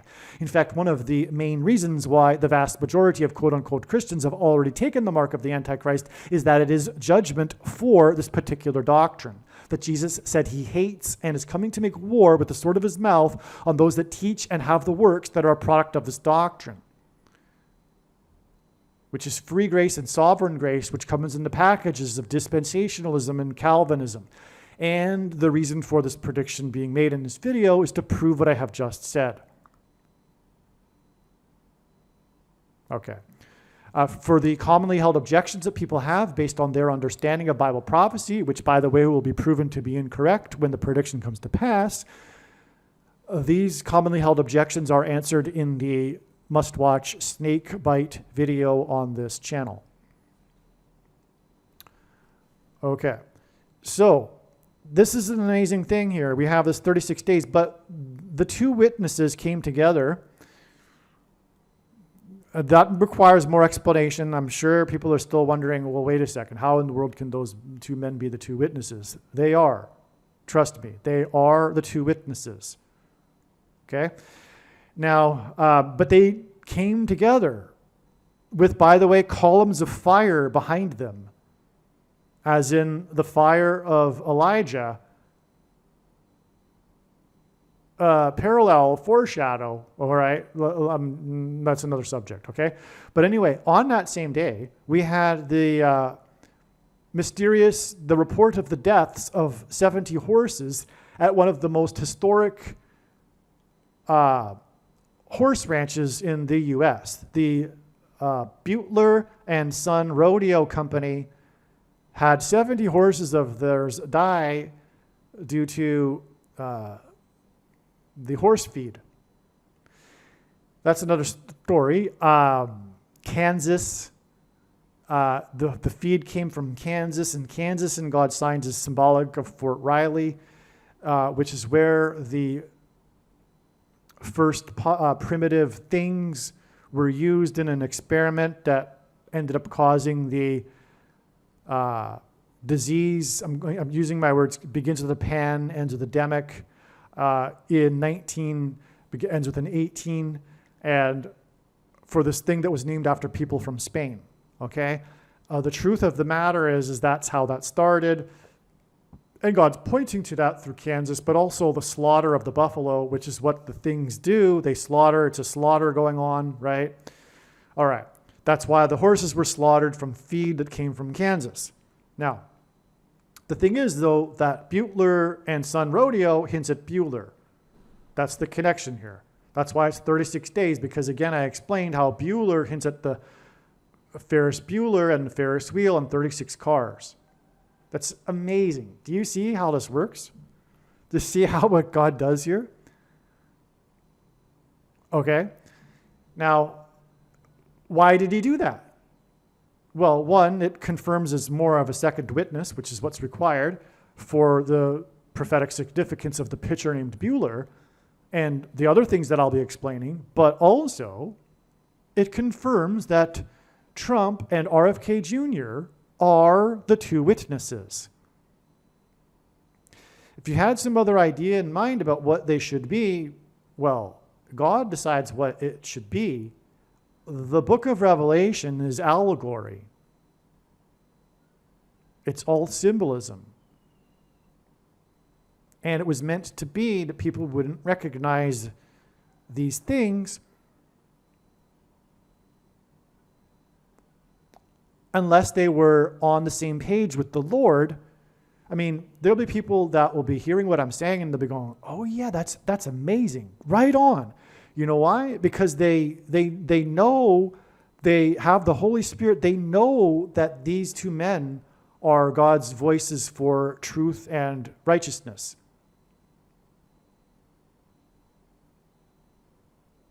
And so whether they knew that they were the two witnesses is not really that important. But they spiritually related to these two men. And it's not about the men and their personal lives or their personal sin. It's about them being the voices for truth. This symbolism. It's all symbolism, including Trump and RFK Jr. The book of Revelation is all symbolism and allegory, but so is Trump and RFK Jr. It's just symbolism. These were the symbolic voices of truth and righteousness. And their job was to part the way, separate the sheep from the goats. The reaction that a person has to these two men, whether it's based on information or not, because obviously the people that hate these men have been subjected to immense amounts of propaganda. But the reason why they followed the propaganda is spiritually they, in some way, connected with the lies. They loved the lies. Spiritually, in other words, because it's all spiritual and it's all symbolism, they were with Satan in this war between Satan and good that we are in, Satan and Christ. Okay? So anyway, and so whether a person is a quote-unquote Christian or not is irrelevant. Who says who's a quote-unquote Christian? Only God knows. And I'll say this, I know that through God's signs, he is very, very displeased with the church. And it's not the other church. It's not, for example, to the evangelicals, the Jehovah's Witnesses. It's the American evangelical church. But God loves God reproves whom he loves, as he says in Revelation chapter 3. But the American church is the church of Laodicea that Jesus said he wants to vomit out of his mouth. So all of this is an attempt to wake people up. But there are a lot of sleeping Christians, quote-unquote Christians. The ones that haven't been fighting and sacrificing regarding this war and telling themselves they don't want to get political, quote unquote, they're not going to make the rapture. You need to stand up and fight. You need to do something. Contrary to the doctrine that most evangelicals believe, which is that they just need to intellectually agree with the correct, precise doctrine in order to be saved. Wicked deception from Satan, the Nicolaitan doctrine. Make sure you follow the links that I will leave in the description box below for more information on this subject, and also watch the 23 church signs video on this channel and go to the website rather than have me turn this video into a longer thing about doctrine and what's wrong with the church. All right? All right. Now, okay, so here we have this Bueller guy, and his number is 21, but that's amazing because his watch was stolen at a racetrack, and that's clearly a hint at 3 sets of 7. 21 is also 3 sets of 7. But what I mean is that the racetrack is a hint at 3 sets of 7 because of the book of Joshua, as I explained. That's why this Bueller sign was 77 days after the assassination attempt of Trump in Butler, Pennsylvania. Butler is clearly a hint at Bueller and Butler and the 70 horses. And by the way, it's another 7. It was 70 horses. And by the way, this was a racetrack at which his watch was stolen. Okay, so that's amazing. And again, Trump is a 3 sets of 7, as I explained. Like I explained, he was 70 or 7 months and 7 days old on his inauguration day. In a year, by the way, that ended with a 7. So 77 days, all right, gets from Butler, gets us to Bueller. And Trump was at a sports arena, a sports stadium also on this day. And the two big plays of that game, by the way, were the two players number 2, which confirms the significance of him being in the 22nd state, as I explained. Okay, but back to the 7s. That's why we have 7 days here in this direction to get to this date, October 5th. That's a 3 sets of 7. That's 77 days plus 7 days. And that gets us to another Trump sign. But what was it? It's amazing beyond words. Trump was in Butler again. Okay? Everyone knows that Trump went to Butler again with Elon Musk for another rally. But now you know the prophetic reason why. This is the prophetic reason why. It's because 7 days and 77 days earlier was when Trump was in Butler. And Trump is a 3 sets of 7. But not only that, the 3 sets of 7 that the Israelites enacted was more 7 and then a 7 times 7. Because they marched around once for 7 days, and then on the 7th day, they marched around 7 times while blowing 7 trumpets. It was a 7 and a 7 times 7. That's why it's a 7 days and a 77 days. But not only that, what does it connect with? It connects with player number 7 plus 7 plus 7. And a racetrack, which is 3 sets of 7. It's amazing. It's so amazing. Okay, so you get it here. Now, not only that, Trump was with Musk. And what is Musk known for? Musk is known for his X platform. And where was Trump on this day? He was in the state that has a flag with an X. And that's relevant, as I explained, because it's symbolic of the mark of the Antichrist, which is the number 22. And that's why this state with this flag of an X is the 22nd state. And on that day, the big end, and it was the end, the two big plays were the two plays in the end zone. And both involved number 2. 2 is in the end zone, which hints at the end times, and the 22 and the mark of the Antichrist. And Bama, who's from Chicago. Oh, and by the way, Bama in Hebrew means high place. And what do Ferris wheels do? They put people into high places. And that's why we have these connections on this day that Trump was in Bama, which connects to the Ferris wheel because of Bueller. Now, not only that, we've got more going. We're only just getting started here, by the way. Okay.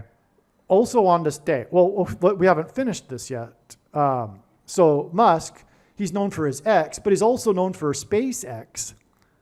And by the way, his X, what is it known for? It's known for how he bought it for $44 million. And why did he buy it? Because of censorship.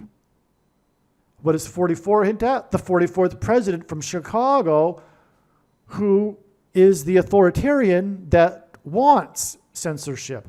In fact, the day that Musk bought X was the very day that Barack Obama, the 44th president, I should rephrase this. The day that Musk bought X for $44 million was the very day that the 44th president was in Stanford at the university giving a speech about censorship and how there needs to be censorship.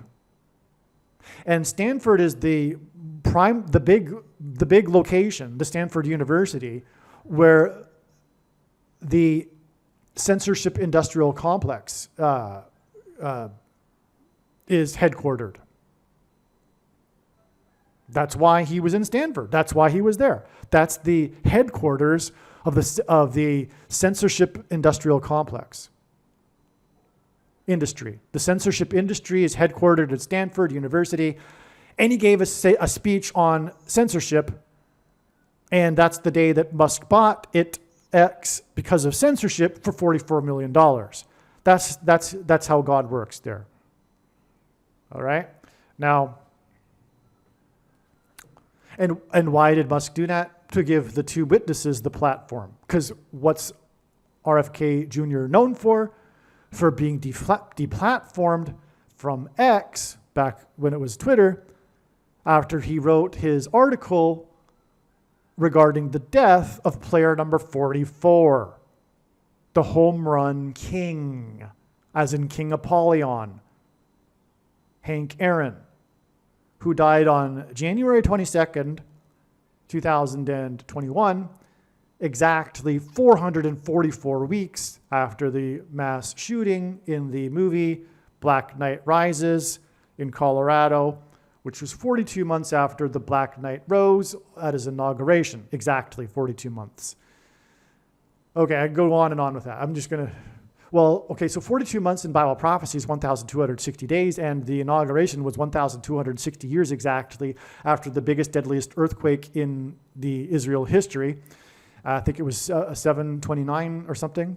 And anyway, the 42 months from the inauguration of the rise of the Black Knight gets us to the Black Knight Rises massacre in the movie theater in Colorado, the highest place, Bama means high place again, and the highest state, the highest city in the U.S., the highest major city, Denver. And and that's in turn, and 42 months in Bible prophecy is the symbolic period of the Antichrist.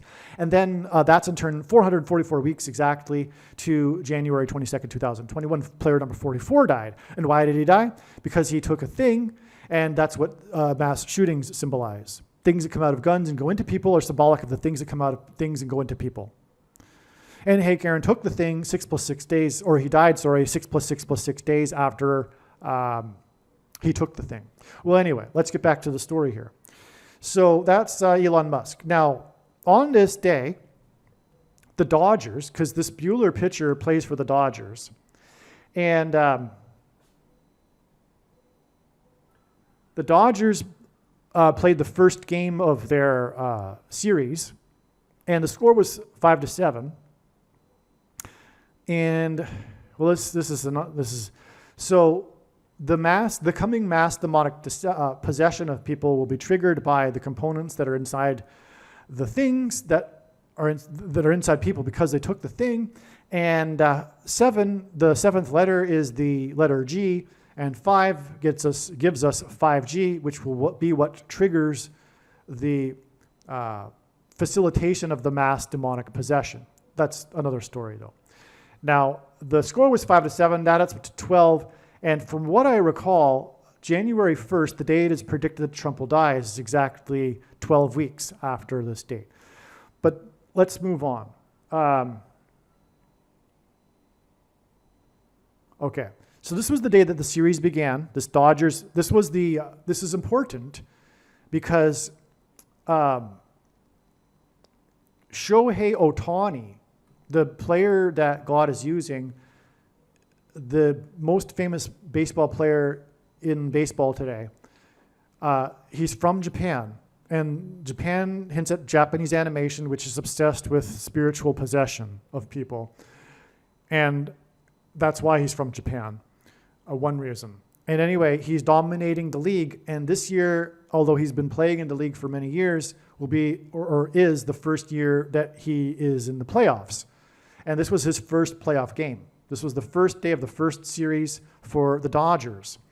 On this day, Hurricane Milton formed. Now, this is important, and I'm beginning to tell you the story about Hurricane Milton. But let's see. It was 2 + 2 days later, which is at 22. And again, the two players, number 2 in the end zone at the end of the game, the trumpet, God's trumpet that he uses to trumpet and highlight his prophetic signs in the 22nd state. Okay, this connects, and then this connects with the 2 + 2 days to get us to the day that Milton hit the U.S. Okay, from the day it formed to the day it hit. And we were talking about the Dodgers. Okay, now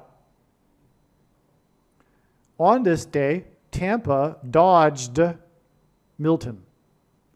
Tampa is known as one of the top 10 most vulnerable cities in the world, because if a hurricane greater than Category 1 were to ever hit Tampa with a direct hit, it would be completely catastrophic. We are talking about millions of people being homeless and thousands of deaths. It would be horrific. It's one of the most vulnerable cities in the world, and God has designed it this way. And God has designed it that Tampa has been dodging these hurricanes throughout the 20th century and hasn't had a big one for like over 100 years.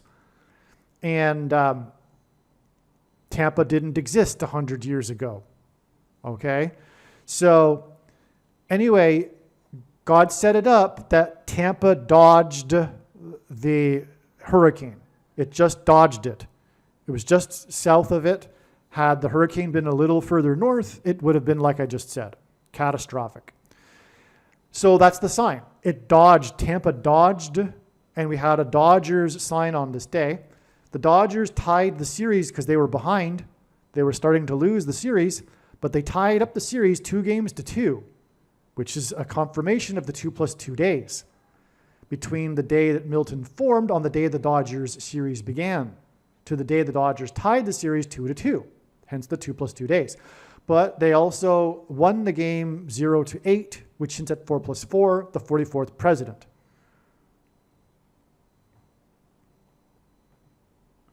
Now, a little bit of history for you.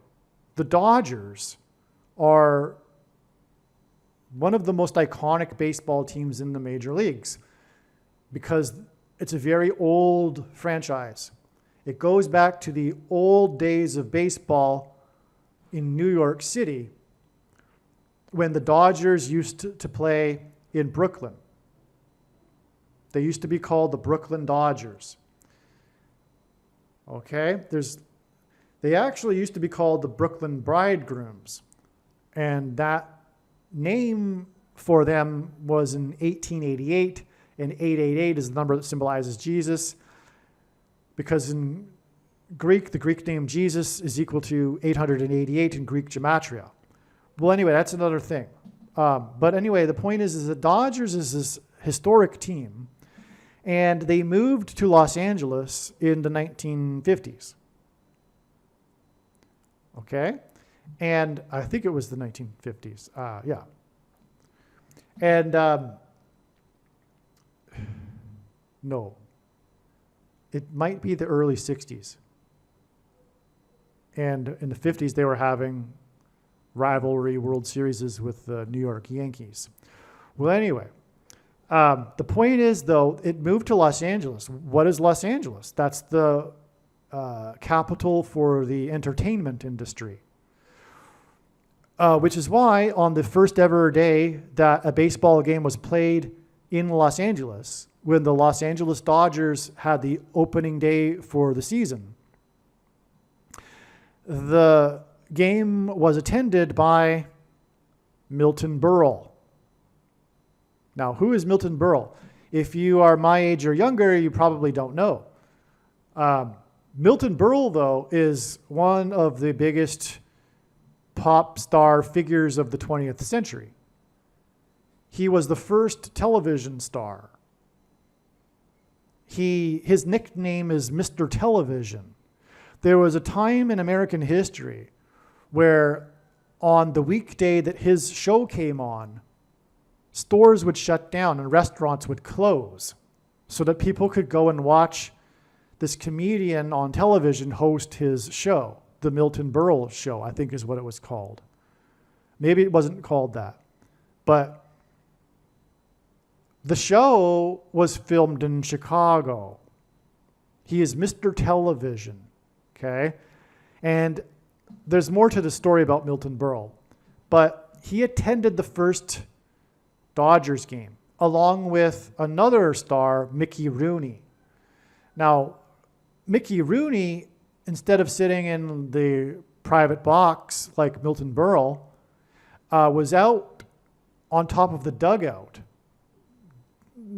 doing comedic things in reaction to the plays that were going on in the game. And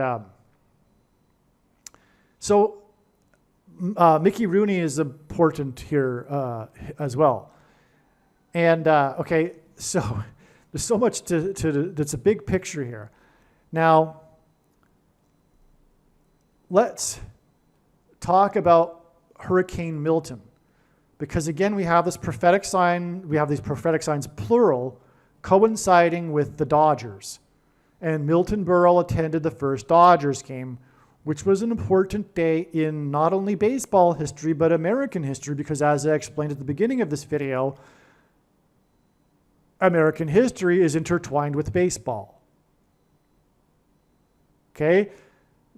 There wasn't a baseball team on the West Coast prior to this. This was also, in a way, symbolic of America's manifest destiny and God's hand on America and the creation of its territory as the West was settled. But it wasn't until the Dodgers moved to Los Angeles that they had a baseball team. So it's, in a way, if you will, a sort of completion of that process of the westward expansion, manifest destiny, God's hand on American history. All right? Okay, so that's huge, right? The first baseball game. And so Milton Berle is a part of that. Now, in this hurricane season this year, we also had another very destructive prophetic hurricane named Beryl. That's amazing.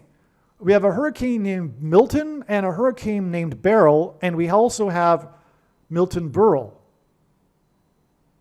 Okay? Now, not only that, though, Milton Berle died at the age of 93. And exactly 93 days prior to the hit of Hurricane Milton was the day that Hurricane Beryl hit the U.S. It's so amazing. That day is in turn exactly 913 months after the first ever show of Milton Berle, filmed in Chicago. Now, why is 913 relevant in God's signs? Because the 913th word in Strong's Greek concordance for the Bible is the word Barack, as in Barack Obama, who is from Chicago. The show was sponsored by Texaco. I think in the title of the show was the Texaco Stars or something. I think Texaco was part of the title, in fact, of the show, because back in the day, I guess that would have been how it was. the sponsor of the show, would have its name in the title of the show. And that's amazing because Hurricane Beryl hit Texas. What hurricane came after Beryl? Debbie. The word Barak in the Bible is a reference to Deborah and Barak, the two judges described in the book of Judges in the Bible. There's lots more to that. That's explained in another video. But that's the point here, is that Beryl connects with, the name Beryl hints at Barry, which hints at Barak, because Barak changed his name from Barry to Barak. By the way, Milton Berle changed his name when he was 4 times 4 years old to Milton Berle. That's a confirmation that Beryl and Berle hint at Barak. That's right. Milton Berle changed his name when he was 4 times 4 years old, 16 years old, and Barak changed his name from Barry to Barak. There was also a prophetic hurricane named Barry, which is a very, very important prophetic sign. But that's another story. And so that's amazing. So another reason why Beryl hints at Barry is not only that it hints at the other hurricane named Barry, but Hurricane Beryl is the 8th storm to be named Beryl in history. And the first ever storm to be named Beryl in history was in 1961.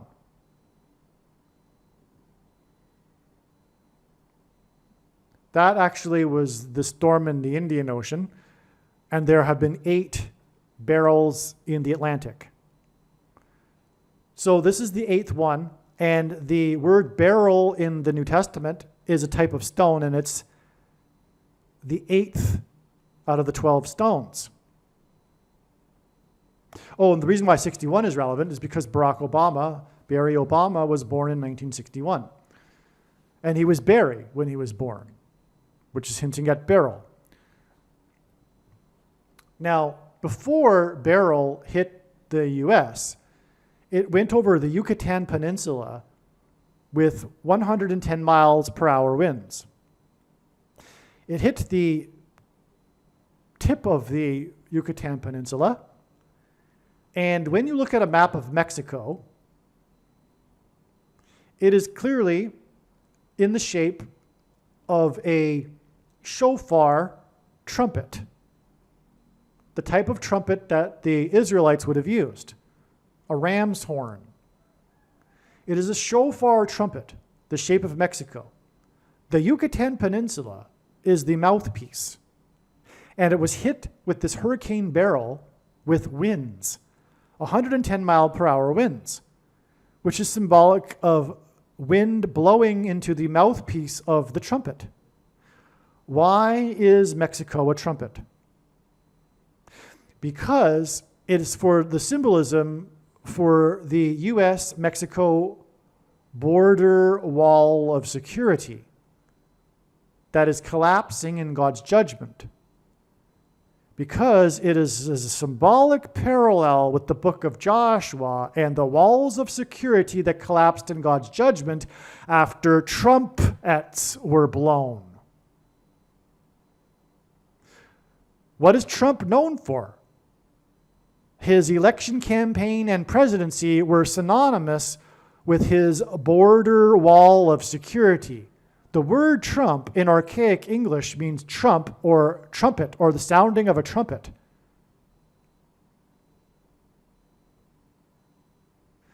And he's 3 sets of 7, as I explained. So the country of Mexico is a big trumpet blowing on the U.S. border wall of security. And what happened when Trump left office? The border wall of security collapsed in God's judgment. And millions of people have swarmed into the nation. It is in the process of being destroyed. It's all symbolism for this. And all of it, by the way, was done intentionally by the Democrat Party, who are working for Satan.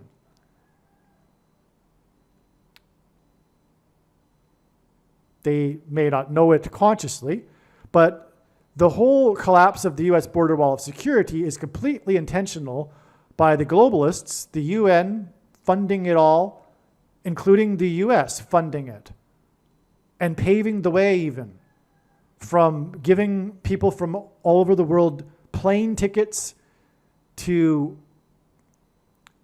Mexico and to Colombia. They come across the Darien Gap. And it's all orchestrated. There's buses waiting for them. It's all completely organized by these NGOs and the UN, and it's all backed by America. It's all by design. And then they're being, once they get here, shipped to the swing states. It's to steal, well, it's to shoplift referendums. All right. It's all evil, though. It's all working of Satan. That's the conspiracy, by the way. These people are all pawns. They don't know what the other pieces are doing on the chessboard that Satan is playing. But, okay. So we have 93 days. Milton Berle died at 93. It was 93 days between when Berle hit and Milton hit. That's ultimately hinting at the sun that is 93 million miles away from Earth, which is predicted to explode or erupt with a solar flare exactly 44 weeks after the sun erupts. That's 93 million miles away. And that's why on 9/11, Flight 93 crashed and killed 44 people. But here we have it. The sun 93 million miles away will erupt exactly 44 weeks after Milton died, this Milton sign, and Milton died at the age of 93. And it was 93 days after Hurricane Beryl, which was a massive symbolic sign that was communicating the destruction of America. And the sun will knock out America's power grid and destroy America. Okay. And Beryl, Mr. Television, connects with 913 months to all of this too. And that show began in Texaco, and it was filmed in Chicago. Now let's get to something else here. Milton Berle, because of the show, was also known as Uncle Berle, because in one episode he said, "Now listen, little kids, to your Uncle Beryl, it's time to go to bed." So he got the nickname Uncle Beryl. That morphed into Uncle Milltown, because Milton, coincidentally, designed by God, Milton Berle was the big proponent or promoter of this new anxiety drug called Milltown. This was huge in the day. This what do you call it? Barbiturate? Millions of people were taking this drug.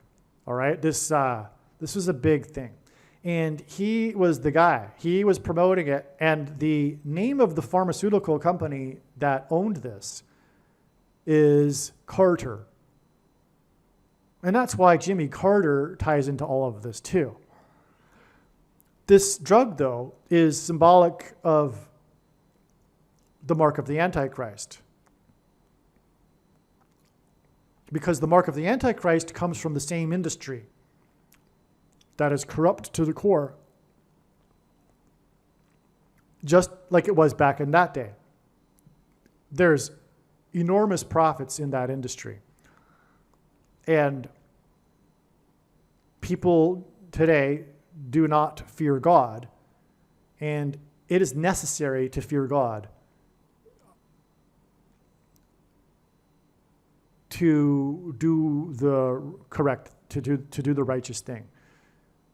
There'll always be compromises unless a person believes in God. Or, sorry, not believes in God, fears God, which is a problem, which is the root of the problem in the church today. God is looking for people who fear him, and most quote-unquote Christians do not fear God because of their heretic Gnostic doctrine that Jesus said he hates, as I mentioned earlier. Now, okay, so there's more, though, because there's lots more.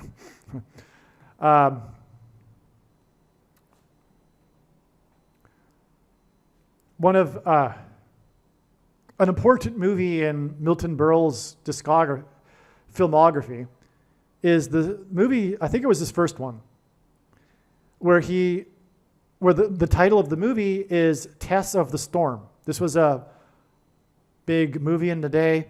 I believe it is recognized by the American Film Institute, or anyway. But that movie is 80 minutes long, okay? Again, Beryl was the eighth storm and the eighth stone, and there's more to why that's the case. It's explained in the other Carter videos, though, and that's because Jimmy Carter is symbolism for Methuselah in the Bible, and Methuselah's name means when he dies, destruction, because he died when the flood judgment began. And the hurricanes are flood symbolism. And we need to move on if we're going to get through this. So, Mickey Rooney is associated with the Dodgers. The Dodgers used to play in New York. Paul Simon is known to be an avid New York Yankees fan. And Mickey Rooney is, or was, the last surviving star of the silent film era. And Simon's first big hit was The Sound of Silence, which is why Mickey Rooney died 9 years and 11 months prior to another sign. Shouldn't have said this because you don't know what I'm talking about. Well, anyway, March 6, 2024 was a big date for Paul Simon signs, and that was exactly 9 years and 11 months after Mickey Rooney died. But anyway, the reason why Paul Simon is symbolism for Sound of Silence is because of Revelation chapter 8. That begins with how John heard or observed a period of silence for about a half an hour, as it says, which is a period of time, which gets us back to the watch that was stolen and passage of time. Following the sound of silence that's heard in heaven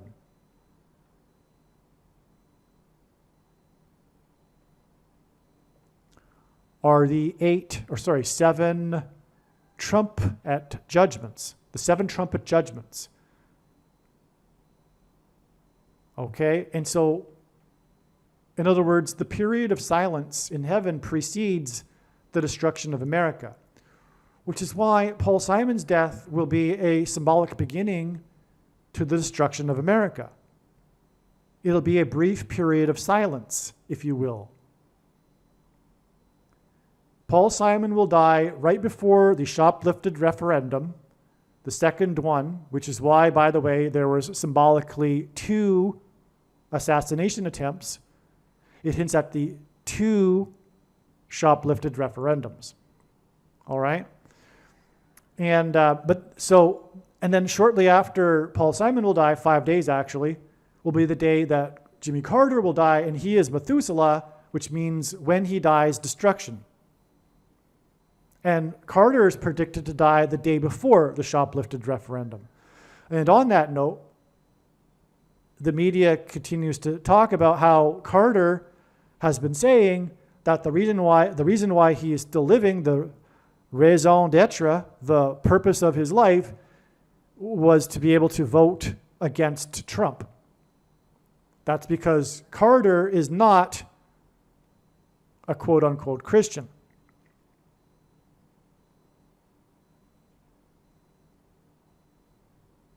Okay? So, now this, Okay, so right here is October 30th, the date it is predicted that Paul Simon will die, okay? That's 7 plus 7 plus 7 days after this baseball sign, and Paul Simon is associated with baseball in God's signs, as I explained. This 7 plus 7 days is relevant because it all gets back to Buehler, who is number 7 plus 7 plus 7. Right? And I already explained all of that. This day is also exactly 7 weeks, which is 49 days, to the date it is predicted that the 49th vice president will die in a plane crash into a stadium, a baseball stadium. She will crash into the St. Louis Cardinals baseball stadium. Cardinals are a type of bird. Her plane will crash due to a bird strike. But this is why Paul Simon connects to all of this, because he's a baseball fan and known for being so. Also, on that note, he has a very famous hit, Mrs. Robinson, in which there is a lyric about Joe DiMaggio, a famous baseball New York Yankees player. Paul Simon sang Mrs. Robinson in center field of Yankee Stadium shortly after he died on the opening day of the season. And you know what? I wonder if that opening day of that season connects to the opening day of the Dodgers season when they first moved to Los Angeles. I bet it does. I'll be right back. All right, I was correct. There's probably more to it, though. But it was 41 years. The Dodgers moved to LA in 1958. Paul Simon sang on opening day, Mrs. Robinson. And by the way, the reason why Mrs. Robinson is prophetic is because after Kamala Harris's plane crash into a baseball stadium, she will be replaced by Michelle Robinson Obama. That's why Mrs. Robinson. Now, it's 41 years. 1999 is when Paul Simon sang Mrs. Robinson in Yankee Stadium. The Yankees and Dodgers, of course, are the big rivalry. In fact, I believe it's likely that these two teams, and I said this before the playoffs began, will be in the World Series playing each other because God will be using that to point back to the historic times of when the Dodgers played in New York and had this rivalry with the New York Yankees. All right? Anyway, it's 41 years. Paul Simon was born in 41. 41 is the 13th prime number. The number 13 in the Bible is symbolic of the Antichrist. But also, it is exactly 41 weeks to the date it is predicted that the trumpet judgments will begin on August 23rd, 2025, when the asteroid is predicted to hit Earth and cause the mega tsunamis on each coast and the eruption of Yellowstone volcano and the collapse of the Hoover Dam. And on that note, Ansel Adams' famous photo of the Hoover Dam was taken in 41. So that's why 41 is relevant, okay? And so from 41 weeks exactly from October 30th, the date is predicted Paul Simon will die, will be these events that's described in Revelation chapter 8. And Revelation chapter 8 begins with the sound of silence, which is why Paul Simon, Sound of Silence, and how and why Mickey Rooney, who was the last survivor of the silent film era, was at the first Dodgers baseball game. It just goes around and around in a circle, as you can see. Okay. So, one thing I want to tell here at this juncture is that this date, October 9th, was known in advance to be a significant date of a major hit, destructive hit of the U.S. I knew months ago, in July of 2024, that October 9th, 2024 would be the date of a major hit. In fact, for a period, I thought that it would be the day of the asteroid. It does ultimately connect to the day of the asteroid, as I'm explaining here. In fact, 44 weeks to the sun, which is 10 days before the asteroid. Okay? So October, how did I know October 9th ahead of time, since July? Well, that's when it was revealed through God's signs that God was pointing to this Clint Eastwood movie, Sudden Impact, And that movie was released exactly 490 months before this date. That was how I first pinpointed October 9th. Okay? I haven't explained all of Burl. Of course, Hurricane Milton yet. Okay, so, but anyway, you get the point here. It was a very destructive storm. Everyone knows that at least. And that was known ahead of time. 490 because of the most central prophecy in the Bible, which speaks of a period of 490 years regarding the timing of the end and the Antichrist. Okay? So long story, that's explained in another video why the movie Sudden Impact is important. I'm not going to explain it here. But also October 9th was also confirmed, because that's what you need, a second witness. And this second witness was known ahead of time too, to confirm that October 9th would be important with a hit. That's because on October 9th, 2009, which was exactly 60 plus 60 plus 60 months earlier, which since it's 666, the number of the Antichrist, was the day that Barack Obama, the Antichrist, received his Nobel Peace Prize for doing nothing, and even admitted, or even said so. He was ashamed to have even been given the award. He said pretty much that at the time. Not ashamed, I should say, embarrassed. It was embarrassing because he had just become the president and hadn't done anything yet. But anyway, that's the left for you. They are, what's the word? They are ideological. They are,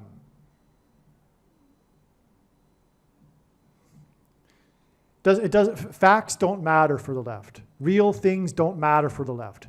They are only interested in what they think should be true. And that's righteous for them because they don't believe in God. They have a false religion.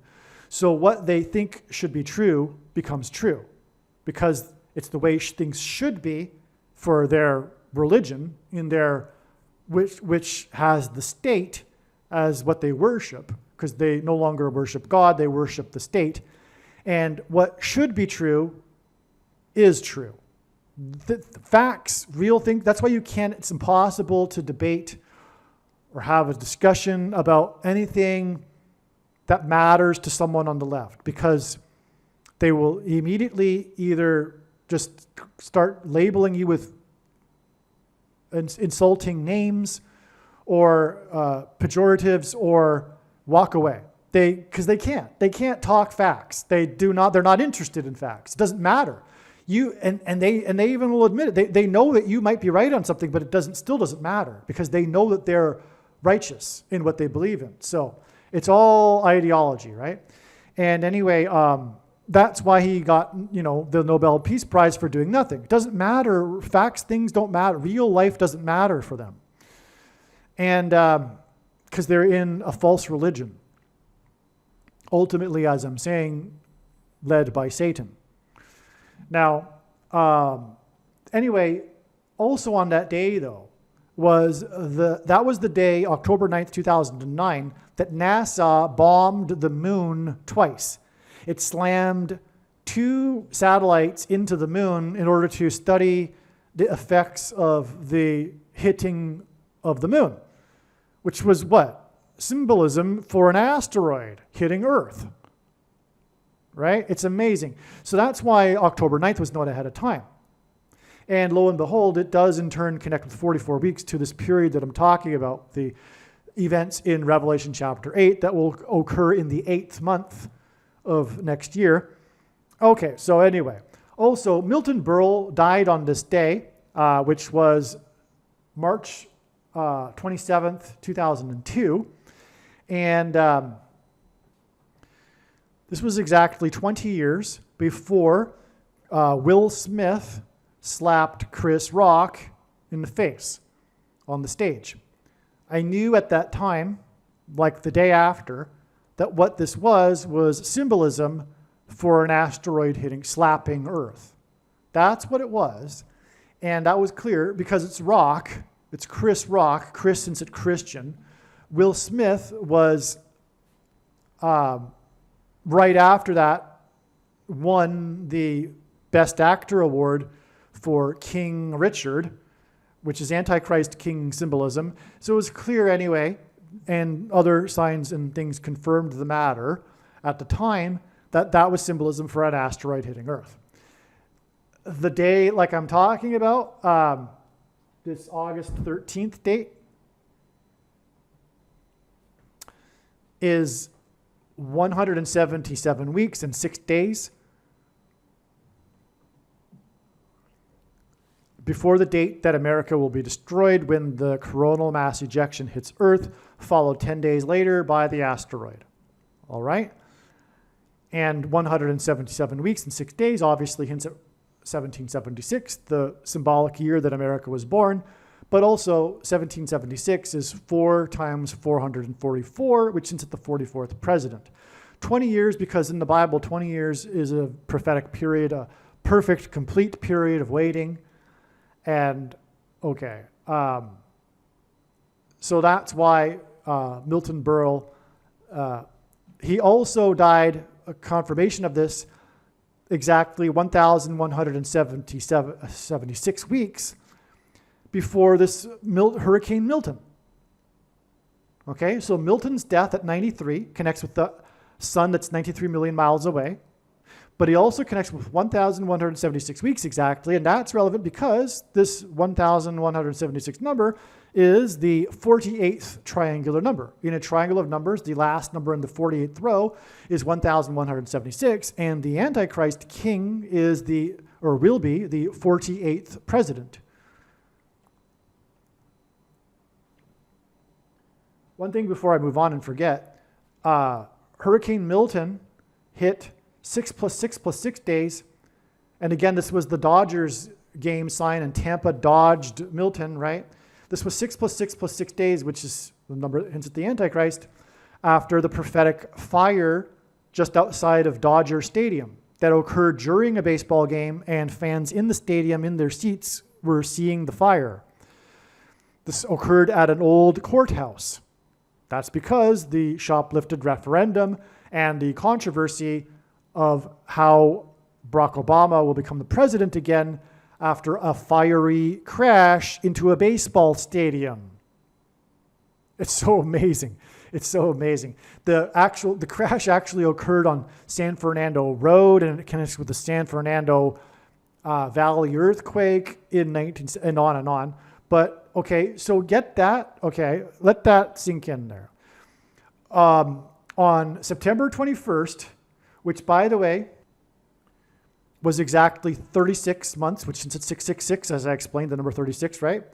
It was exactly 36 months, 666, after the fire on the roof of the stadium of where the saints play, as in the saints, God's faithful saints, and not the Catholic saints. That's invention by Catholicism. That's not what saints mean in the Bible. But anyway, September 21st was the day of the fire at Dodger Stadium of an old courthouse. And of course, there'll be controversy when Barack Obama gets appointed the vice president. It'll go to the Supreme Court. And it'll be because of a fiery crash into a baseball stadium, when Kamala Harris is predicted to crash into a baseball stadium. Okay? It's amazing beyond words. Oh, and that day was the day that Trump dodged another debate. That was the day that he first dodged, as it said in the headlines even, another debate with Harris because of what Trump said, which is the truth, which is why he's one of the two witnesses. And that's because, as he said, the first debate was totally, right? It was a complete setup. The network, ABC, was in on this setup with the campaign, and Harris knew exactly the questions that were going to be asked, and the deep state that has had many decades to perfect its psychological warfare understood and knew how to press Trump's buttons, and it was all pre-staged. That's the truth. All right. And that's why, for good reason, Trump dodged another debate. But that was the same day that there was the fire at Dodger Stadium. And also, by the way, Kamala Harris will be flying back to Los Angeles when she will crash on her way into the baseball stadium in St. Louis in a fiery crash. That's amazing. Trump dodged the debate on the day of the Dodger Fire Stadium, all right? And, okay, all right. And also, of course, this goes back to the Saints' roof fire. Roof, because of the first Pentecost when the disciples were in the upper room and tongues of fire came down. That's why the roof fire of the Saints Stadium. Exactly 666 symbolism to the fire at Dodger Stadium. All right. And that in turn is 6 + 6 + 6 days to Hurricane Milton on the day of the Dodgers sign in their game. And Tampa dodged Milton. It's fantastic. So beautiful what God does. Now, what is truly astounding here also is that the pitcher in this game, in which the fire was seen from the seats in the stadium by the fans in the stadium during the game, this big fire that was next to, and it was a big fire, if I didn't emphasize that. I forget the details, but it was a classification of a type of fire that's it's a big one. It's a serious one. Well, anyway, the pitcher in the game was none other than this pitcher we are talking about in this story here and this diagram, this pitcher named Buehler. And again, this was the day that Trump dodged another debate. That was the headline, in fact, on drudgereport.com, for example. Trump dodged a debate on this day, and then we had this Dodger Stadium fire in the evening, and the pitcher was Buehler. And of course, this hints at how Trump was in Butler. And Buehler had his watch stolen at a horse race track. And again, on the day that the two witnesses came together, there was the story regarding horses at the Buehler, historic Buehler and Son Rodeo Company. God brought into his big picture of signs here rodeos. As I mentioned at the beginning of this video, God brings all sorts of aspects of culture into his big picture of signs, and here he has brought in the rodeo culture. Well, anyway, so that's why Buehler. So Buehler pitched this game, and the score of the game was 6-3, which is beautiful confirmation of the 3 6s, 6 plus 6 plus 6 days. The 6-3 game, in other words, was a second witness confirmation for the 3 6s and the 6 plus 6 plus 6 days connection from this game and the fire and Trump dodging a debate to Tampa dodging Milton on the day of the prophetic Dodgers game here. Okay. And again, okay, so we've got the explanation leading to Paul Simon's death. It's 27 days. Okay, now this is amazing. Hurricane Milton hit the 27th state, which, by the way, is 9 plus 9 plus 9. And God repeats the number 3 times for emphasis of its symbolic meaning. And the number 9 is the most important number in God's signs, as from the Bible it symbolizes God's judgment. But anyway, Hurricane Milton, oh, and by the way, the 27th state is 3 times 9, and Paul Simon will die shortly before the death of the 39th president, Jimmy Carter. All right, now, so anyway, Milton hit the 27th state, and that was 27 days before the coming shoplifted referendum, which no doubt will involve the courts, which is why it connects to the courthouse that burned next to the Dodger Stadium.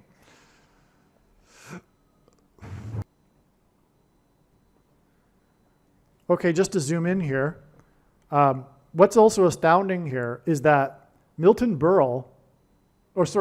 Milton, The author, John Milton, wrote the famous books Paradise Lost and On the 5th of November, if you can believe it. It doesn't matter if you believe it, it's true. This author, John Milton, wrote Paradise Lost and On the 5th of November, which is the date of the election, right? Now, the thing is, 23 days before this, Trumpet, God's trumpet, was in the news for being in the 31st state, the home of Kamala Harris. And the news reported how Trump was saying that California was paradise lost. Trump called California paradise lost. This is amazing beyond words because the California, which is the paradise lost, is the 31st state. 31 is the 11th prime number. That gives us 11 and 23. 1,123 is the 188th prime number. And God uses this number frequently. I might have said so in this video already, but if not, to point to H188 in Strong's Greek or Hebrew concordance, which is the word that means woe, exclamation mark, used in the context of extreme judgment from God. And so trumpet, God's trumpet, his witness, is saying paradise lost, and it connects with Milton and John Milton, who wrote Paradise Lost and the book on the 5th of November.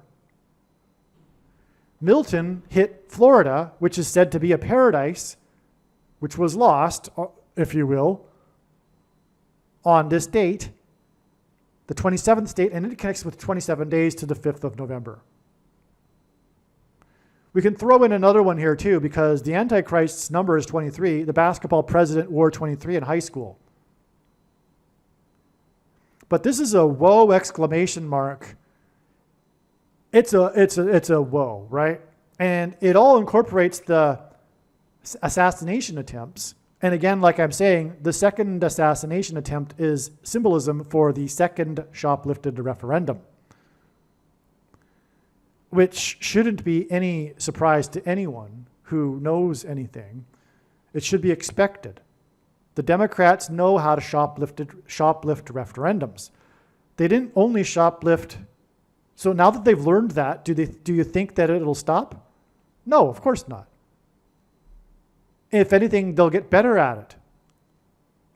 But they know how to do it.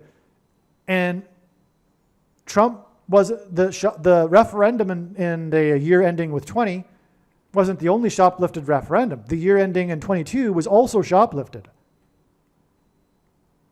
And give me a break. Just because the Republicans had the House by a slim majority, that was all designed too to make it not look so bad, to make it not look obvious. Because had the Republicans lost, everyone would know. Like it would be too obvious. Because the party that's in the White House does not typically win the midterms, right? But in a way, the Democrats did win the midterms because their loss should have been far greater than it was. It was completely shoplifted. The one state where it wasn't shoplifted was Florida, and that's all relevant because of what we're talking about in this video. And that's because the election, because the referendum was completely made sure that that wouldn't happen. But unless that happens, it's going to happen again, which it will. Okay. All right. So, also, the name Trump in simple English gematria equals 88. And he won his referendum on November 8th, and 11 times 8 is 88. Well, anyway, that's why from this trumpet sign, when he was with Musk, his second time in Butler, it's 88% of a year. to the destruction of America on the date 823. By the way, 823 because the 23rd chapter of Isaiah is about America. All right? That's another subject which I will explain, but I mean that literally. The purpose of Isaiah chapter 23 is God speaking to America. Tyre, ancient Tyre, if you read the chapter, first of all, it's a mix between ancient Tyre and Tarshish. Well, why this mix? It's all symbolism. And ancient Tyre was known for being a successful city because it was protected by, all around it, a body of water. That's why it's symbolism until, by the way, Alexander the Great overcame it by building a causeway across the Mediterranean to Tyre. So that's what Tyre is known for, but that's also how God set up his Gentile nation, America, to be protected from the rest of the world and its enemies by two vast expanses of water. All right, so, but it's mixed with Tarshish, and Tarshish, won't get into here the evidence, but that's Great Britain. That's literally in the text Great Britain. But why would God be mixing Great Britain with ancient Tyre? Well, there's a line in there that talks about the daughter of Tarshish. Well, what other country do you know of that's the daughter of another country? Right? It's only talking about America, the daughter of Great Britain. And so there's a lot of emphasis, though, on its ships, the ships of Tarshish.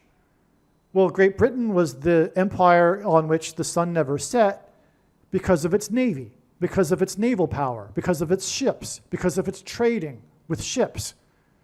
It was separated from the rest of Europe as an island in order for this to be the case, for this to happen. It is the nation of ships. That's why it's Tarshish. Okay? Now, also America was a trading nation. And so that's the reason also why the line in Revelation chapter 8 speaks of ships with the destruction of what comes from the fiery mountain that falls into the ocean. Well, that's the volcano on the Canary Islands that will fall into the ocean after the asteroid hits and cause the mega tsunami on the east coast. And likewise, the volcano in Hawaii caused a mega tsunami on the west coast. Now, and also the Cascadia earthquake. But anyway, I'm getting off track. The point is, though, the reference to ships in Revelation chapter 8 is for this purpose. That's why the Washington earthquake, the Washington, D.C. earthquake, the capital of the nation, Jesus spoke of watching for earthquake signs for his return. The big earthquake that shook 1/3 of the U.S. population, but centered on Washington, D.C. and caused millions of dollars of damage to the National Cathedral and cracked the Washington Monument. That earthquake, that symbolic judgment earthquake on America came or occurred on the date 8/23.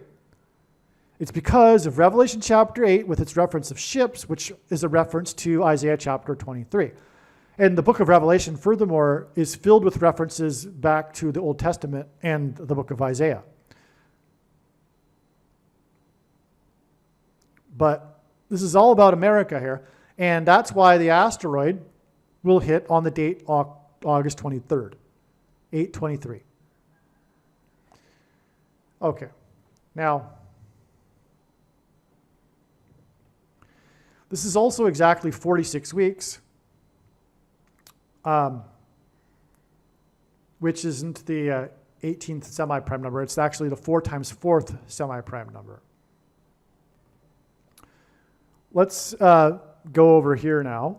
And the number 52 is 2 times 26, which is why God uses 52 in his signs to hint at 226, the 226th word in the Hebrew concordance, which is the word that means prophetic sign.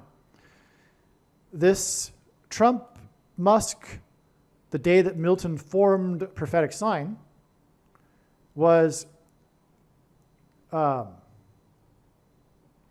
sorry, this diagram's not correct. The day that Milton hit the U.S., which is far more relevant for what I'm talking about, is exactly 50 years, 2 months after Watergate. And in the Bible, judgment symbolically begins at the gate on a people or a nation.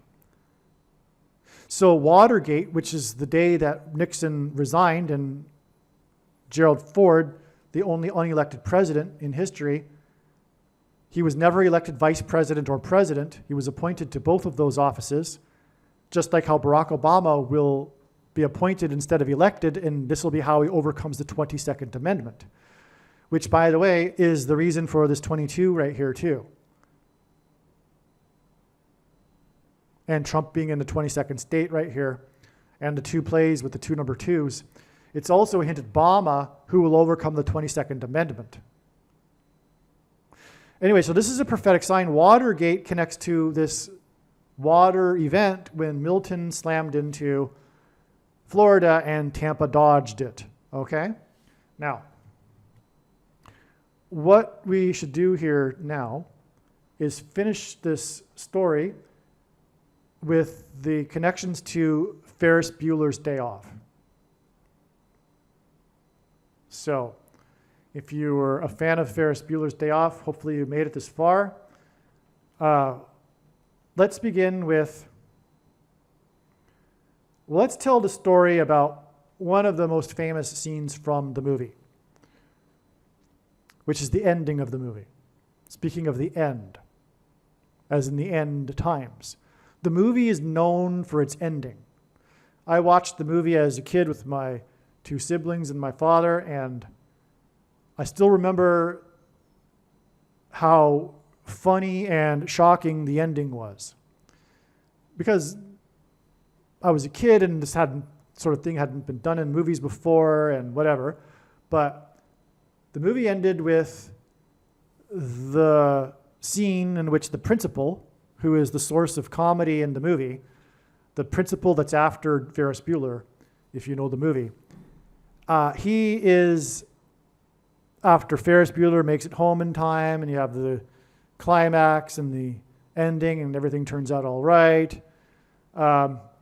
We have the principal walking down the street, all disheveled and injured, pants ripped, blood, and the school bus comes up beside him slowly. The door opens, and the school bus driver goes, "Hey, Principal Rooney." By the way, Rooney, the name of the principal, connects with Mickey Rooney here. That's not an accident. Now, so the name of the principal is Rooney. "Hey, Rooney, how's it going? Would you like a ride?" And, the guy really needs a ride. He can barely walk. He's limping. But he's quite annoyed that he has to get into a school bus. But it's very, very funny. He gets into the school bus, and all the kids are silent. Speaking of silent, and Rooney. Whoa, I just realized that, actually. Mickey Rooney is symbolism in God's signs for the silent movie era, and that's tying into the sound of silence before the trumpet judgments. And he gets onto the bus, and the scene is known for the silence of everyone. It's all silent. No one's talking, not one person, after he gets into the bus. And this scene goes on for a while. It's a long scene. And that's what makes it so funny, too, is that it just goes on, right? And all the kids are just staring stiff, motionless, with their jaws dropped, just staring at the principal. And you get the shot of him walking down the aisle in between the seats, slowly finding finally a seat to sit in at the back of the bus. And everyone's still silent. No one's moved. Not one movement. All right? And so it's the sound of silence. Whoa. It really is, okay? You get this. I'm just realizing this because as I'm trying to explain to you what's relevant here, I'm in the process of realizing there's another supporting evidence for this, and that's that it is the sound of silence. But not only that, what I was getting at was the music that's going to be that was played at the time. Throughout the whole scene, an entire song is played. And that's music. And that's Paul Simon, because he's about music, but he's the sound of silence with his first hit. Okay, and Paul Simon was a pioneer in folk rock genre. This particular track that I'm referring to was a pioneering track in the electronic music genre. This movie was released in 1986 when electronic music was just being born, if you will. And this track was the first big hit. The first. God uses firsts for his signs. This was the first big electronic music track. I mean, it made the charts and stuff. This song became huge because of the Ferris Bueller's Day Off movie. And then this track was used in other movies too, including Michael J. Fox movie. And Fox, MJ is 23 in Simple English Gematria, and the Antichrist's number is 23, as I mentioned, but also Fox is 666 because F is the 6th letter of the alphabet, O is the 15th, 1 plus 5 equals 6, and X is the 24th letter, and 2 plus 4 equals 6. So it's 666. Michael J. Fox, MJ Fox. Okay, so you get it. Anyway, this song I'm talking about, that's a second witness for it being prophetic because it was used in this famous Michael J. Fox movie. Well, anyway, the song is a track composed by the group named Yellow. All right? And the song is Oh Yeah. You probably know the track. Oh Yeah, right? Well, what I'm describing here is how this movie and this track connect to the date and confirm the date of the eruption of Yellowstone volcano. And beryl is a yellow stone, one of the types of beryls. God was using beryl in order for this also, to point to Yellowstone. Oh, in fact, I almost forgot. In Hebrew, the word beryl is a homonym for Tarshish. That's right. In other words, a homonym is the same word with two different meanings, right? And the word beryl is a homonym with Tarshish. So with Tarshish, God is pointing to Yellowstone. That's another piece of evidence that Isaiah chapter 23 is about America, which is where Yellowstone is. Okay, so I explained more about beryl and the significance of all of this in another Jimmy Carter video. But when the predictions come to pass, the wise person will recognize that they need to watch every minute of every video on this channel anyway. So, okay, so the movie with the song Yellow by Yellow is connecting to the eruption of Yellowstone, and I'll explain. The movie was released on June 11th, 1986. And it is 2 times 30 days, which hints at 23.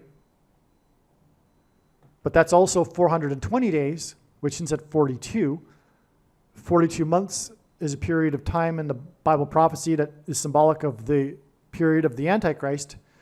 But the number 42 is always used in the Bible in context of slaughter, and the eruption of Yellowstone will cause a slaughter. So 2 times 30 weeks. Exactly, okay? To this date here, which is when Matthew Broderick, who plays Ferris Bueller, got into a car crash. which was prophetic, okay? Before I continue that, though, I'm going to confirm this for you with a second witness, because this is how God's signs works. As I mentioned, God's big picture of signs is an interconnected web, and it works on the principle of second and third and multiple witnesses confirming a matter, as the Bible says is required. And this is what makes what is being explained on this channel true and not a product of one's imagination and different and unique than everything else on the internet that claims to be an analysis of God's prophetic signs. Okay, so the second witness here is Ferris Bueller, the famous scene, iconic scene of the movie when he gets on top of a float in a parade and starts singing or lip syncing but it's all Ferris Bueller designed. It's all just a movie, but somehow he has orchestrated what track gets played, what music gets played. It's a high volume. The whole city can hear it, Anyway, and everyone's dancing in the streets while he is at the center of everything, on top of the stage, on the float, lip syncing as if he's the one that's singing the song. But who is he singing? What is he singing? He's John Lennon singing Twist and Shout. Okay? Now, and this is more confirmation of the importance of music in Ferris Bueller's Day Off, which lends further confirmation to the significance of the song Yellow or By Yellow, is that the use of Twist and Shout in the movie by the Beatles actually caused this song to re-enter the charts 22 years after it was first released by the Beatles in 1966. Okay, the song peaked at number 23, and that is astounding because the Antichrist, again, is the basketball president who wore 23. But he's also from Chicago, and that's a place of 23 for basketball jerseys because of Michael Jordan, MJ, which, by the way, again, is 23 in simple English gematria. But the GOAT, greatest of all time, which God uses to hint at the GOAT Antichrist, wore 23 for the Chicago Bulls. Okay, so the movie again, Ferris Bueller's Day Off, is about Chicago. And so they're in the parade in the streets of Chicago, and he's screaming or lip syncing the screaming of John Lennon of Twist and Shout. And it causes the song to re-enter the chart literally in the real world and peak at number 23. But that's so amazing, again, because of it being in Chicago. Now, that is a confirmation for the 2 times 30 weeks to the crash of Matthew Broderick. Now, the crash of Matthew Broderick is ultimately pointing to the crash of Kamala Harris. Okay? But here's the thing. Matthew Broderick's crash was exactly 2 times 13 months after the game that is in the movie. So the character Ferris Bueller and his friend Cameron and his girlfriend, they attend a baseball game. And it has been determined that the game that they were watching was played on June 5th, 1985. All right? So it's exactly 2 times 13 months in between this game that Matthew Broderick attended and his crash. By the way, the crash killed some people, from what I recall. It's a significant crash. All right? And I think it almost killed him, of course, too. But it killed other people, and anyway. So 2 times 13 hints at 213, which is the 69th semi-prime number, which is very relevant in terms of prophecy, because the most central prophecy in the Bible regards a period of 69 weeks. So that's why this 69th semi-prime number is hinted at here. All right? But that's a second witness to this connection right here, which is also involving the number 69.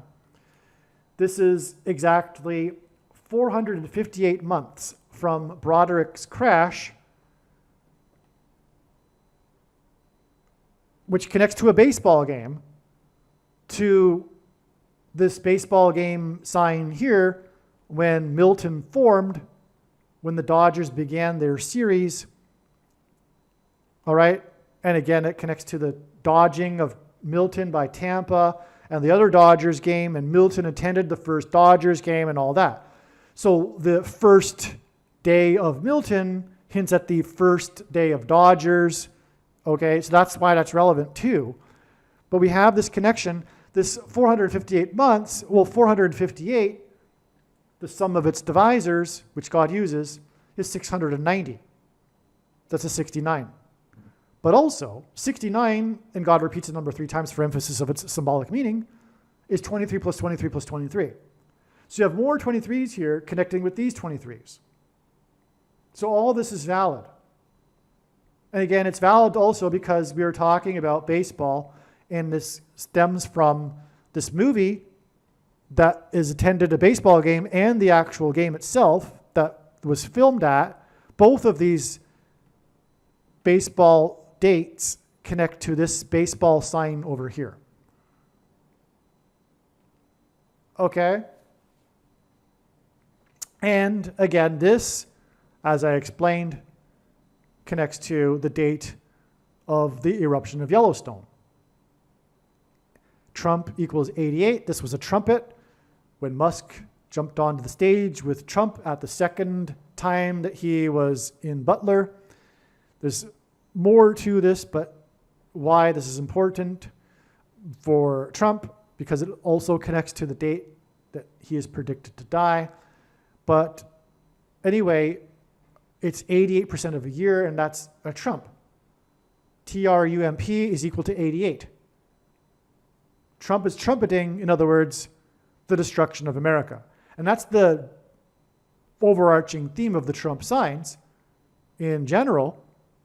Since the rise of Trump, God has been using Trump to trumpet and warn the destruction of America and the rise of the Antichrist, which is why the thing that lifted Trump up in the first place was calling out Barack Obama for specifically cheating and not having been born in America. And hence the courthouse. The unconstitutional president, who was president from 2009 until 17, which is why the date 9/17 in America is Constitution Day. Okay, so anyway, you see here that the song Yellowstone connects to the eruption of, the song Yellow connects to the eruption of Yellowstone.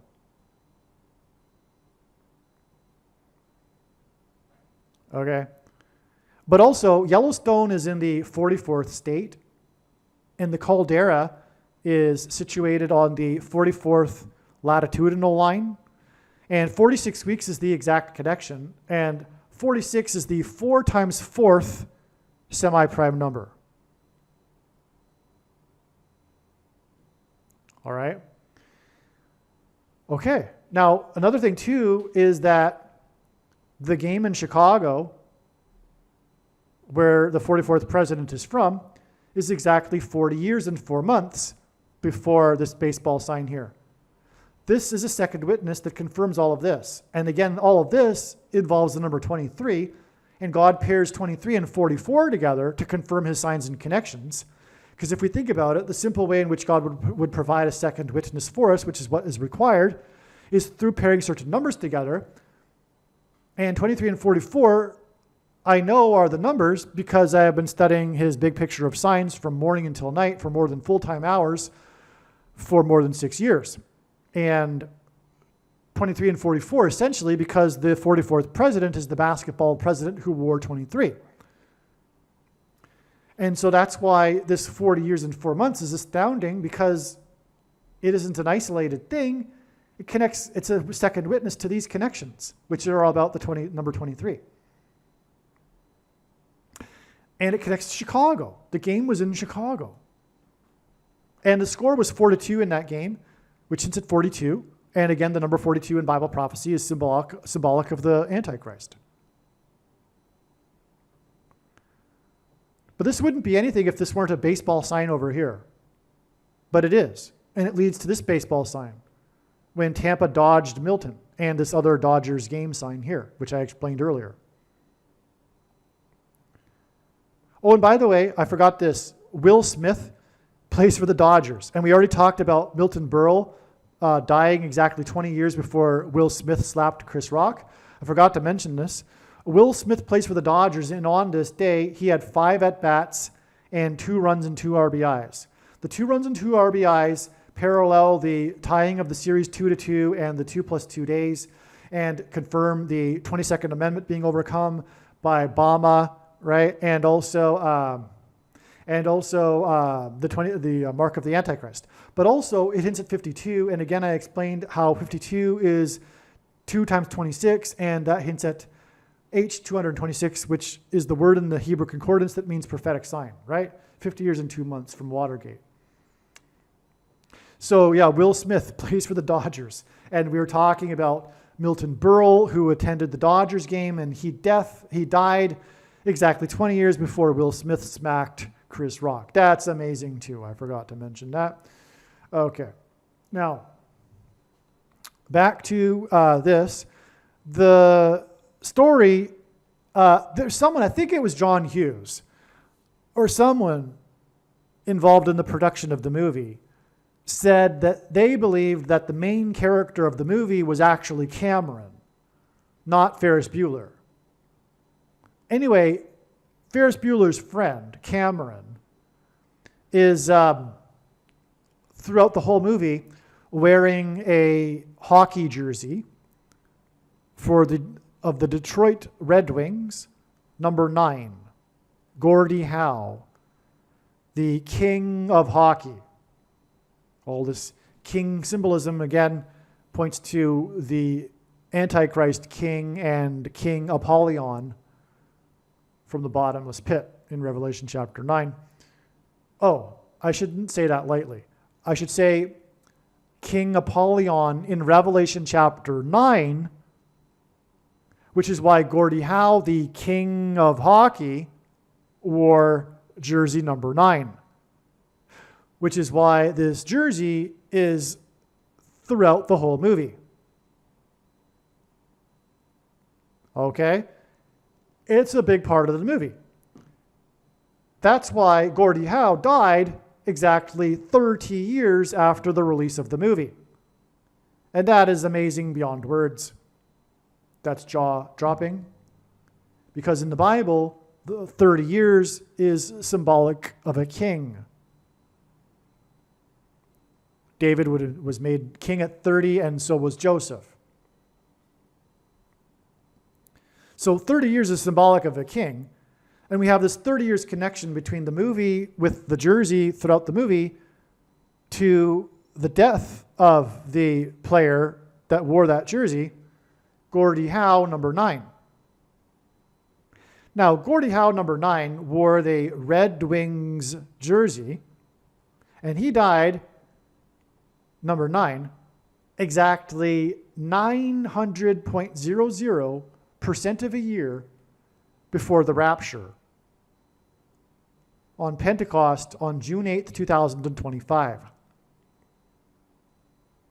That's so amazing, and that's why it is the Red Wings, because it is said in Bible prophecy that God's faithful will fly in the rapture. If you don't know what the rapture is, it's Christianity's most preposterous idea, if you will, when God's faithful will instantly disappear and not die and be forever with the Lord. They will meet the Lord in the clouds, as it is said. They will fly. And then they will return with the Lord at his second coming on the Day of Atonement in 2025. And they will return in their resurrected bodies. But this is amazing. The death of number 9 for the Red Wings 900.00% of a year to the rapture when God's faithful will fly. Well, we have a second witness to this connection up here at the top. Okay, so the rapture will be exactly 522 months after John Lennon was shot. Okay? Now, 522, G522, is take away, used in the context of bridegroom in the Bible. Or to remove. That's the rapture. God will be removing, taking away his faithful from the earth in an escape from the severe persecution from the Antichrist. Okay? And that's amazing. And of course, the church is symbolic of a bride, and Christ is symbolic of a bridegroom. But Jesus is speaking of this when it's mentioned in the Bible, this word, okay? Now, the sum of the divisors of 522 is 1,170, and that's extremely prophetic too, because God repeats a number 3 times for emphasis of its symbolic meaning, and 1,170 is 390 plus 390 plus 390. Now, 390 is a number in the book of Ezekiel that's very prophetic, but also the 390th word in the Greek concordance is the word return. The Apostle James used this word to quote Amos 9:11, which regards the Lord returning to rebuild his temple. The temple that Lord Jesus Christ will dwell in Jerusalem on the Temple Mount in the 1,000 years of peace, in the Messianic age, which will begin at the end of 2025. All right. Now, why John Lennon? Okay, so we're talking about the iconic scene in Ferris Bueller's Day Off, in which Ferris Bueller sings Twist and Shout by John Lennon and the Beatles. And that caused the song to re-enter the charts and all of this. And there's a reason, so that's why it's relevant to what all of we were talking about here. But also there's a second witness here, because the release of this movie that has John Lennon in it is 54 months and 3 days, and 543 is the 170th semi-prime number. And it is also 4 years, 6 months, and 3 days, which is the 90th prime number, 463.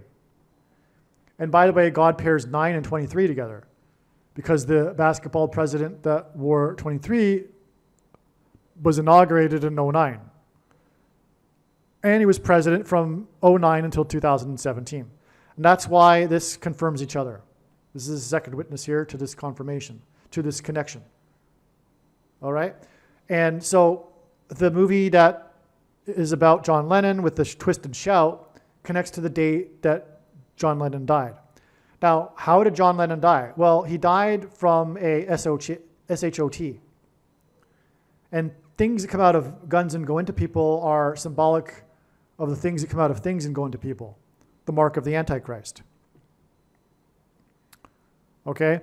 Now, that's confirmed here too with this number here, which is exactly 402 months, which since at 42, the number that's used in context of slaughter every time it's used in the Bible, and is symbolic. 42 months is a period of time in the Bible prophecy that symbolizes the period of the Antichrist. And so 402 months is clearly a hint at 42 months. But that's relevant because why? We're talking about an SHOT here, and it connects to Milton Berle, who I explained earlier is Uncle Milltown, which is all about the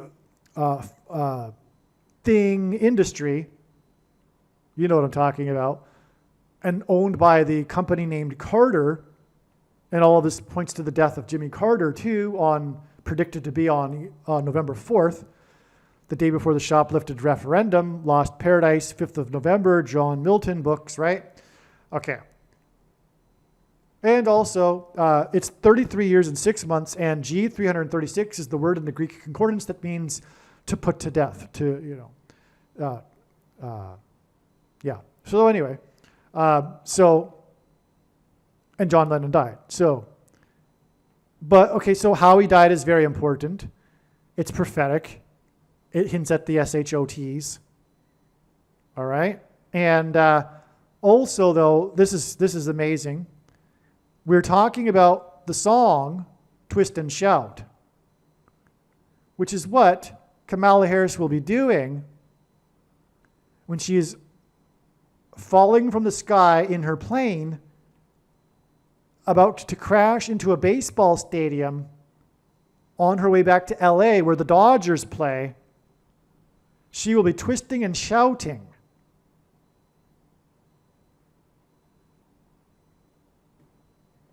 And I've explained how her predicted death on November 27th connects with exactly 7 weeks, which is 49 days, and she's the 49th vice president, to the hitting of Milton on the day of the Dodgers game and Tampa dodging Milton, which is 2 + 2 days. And I explained how that's relevant because the Dodgers tied the series 2-2, and the Will Smith player had 2 runs and 2 RBIs. Anyway, that gets us to this date, which is another Dodgers game, and the day that Milton formed. Milton was at the first Dodgers game. And that connects to the movie, which has the song, a big part of the movie, the memorable moment of the movie when Ferris Bueller sings Twist and Shout. One thing I forgot here is this 77 years exact connection from the first Milton Berle show, Mr. Television, Uncle Milltown, which is about the thing industry, to the day of the rapture. And the rapture is about the rescue of God's faithful from the severe persecution from the Antichrist, which will be through the thing from the thing industry. 77 years is relevant because, well, it's God's number, signature number. And in the book of Joshua is a parallel with the book of Revelation. And in fact, the book of Revelation, the book of Joshua is the key to understanding the book of Revelation in some respects.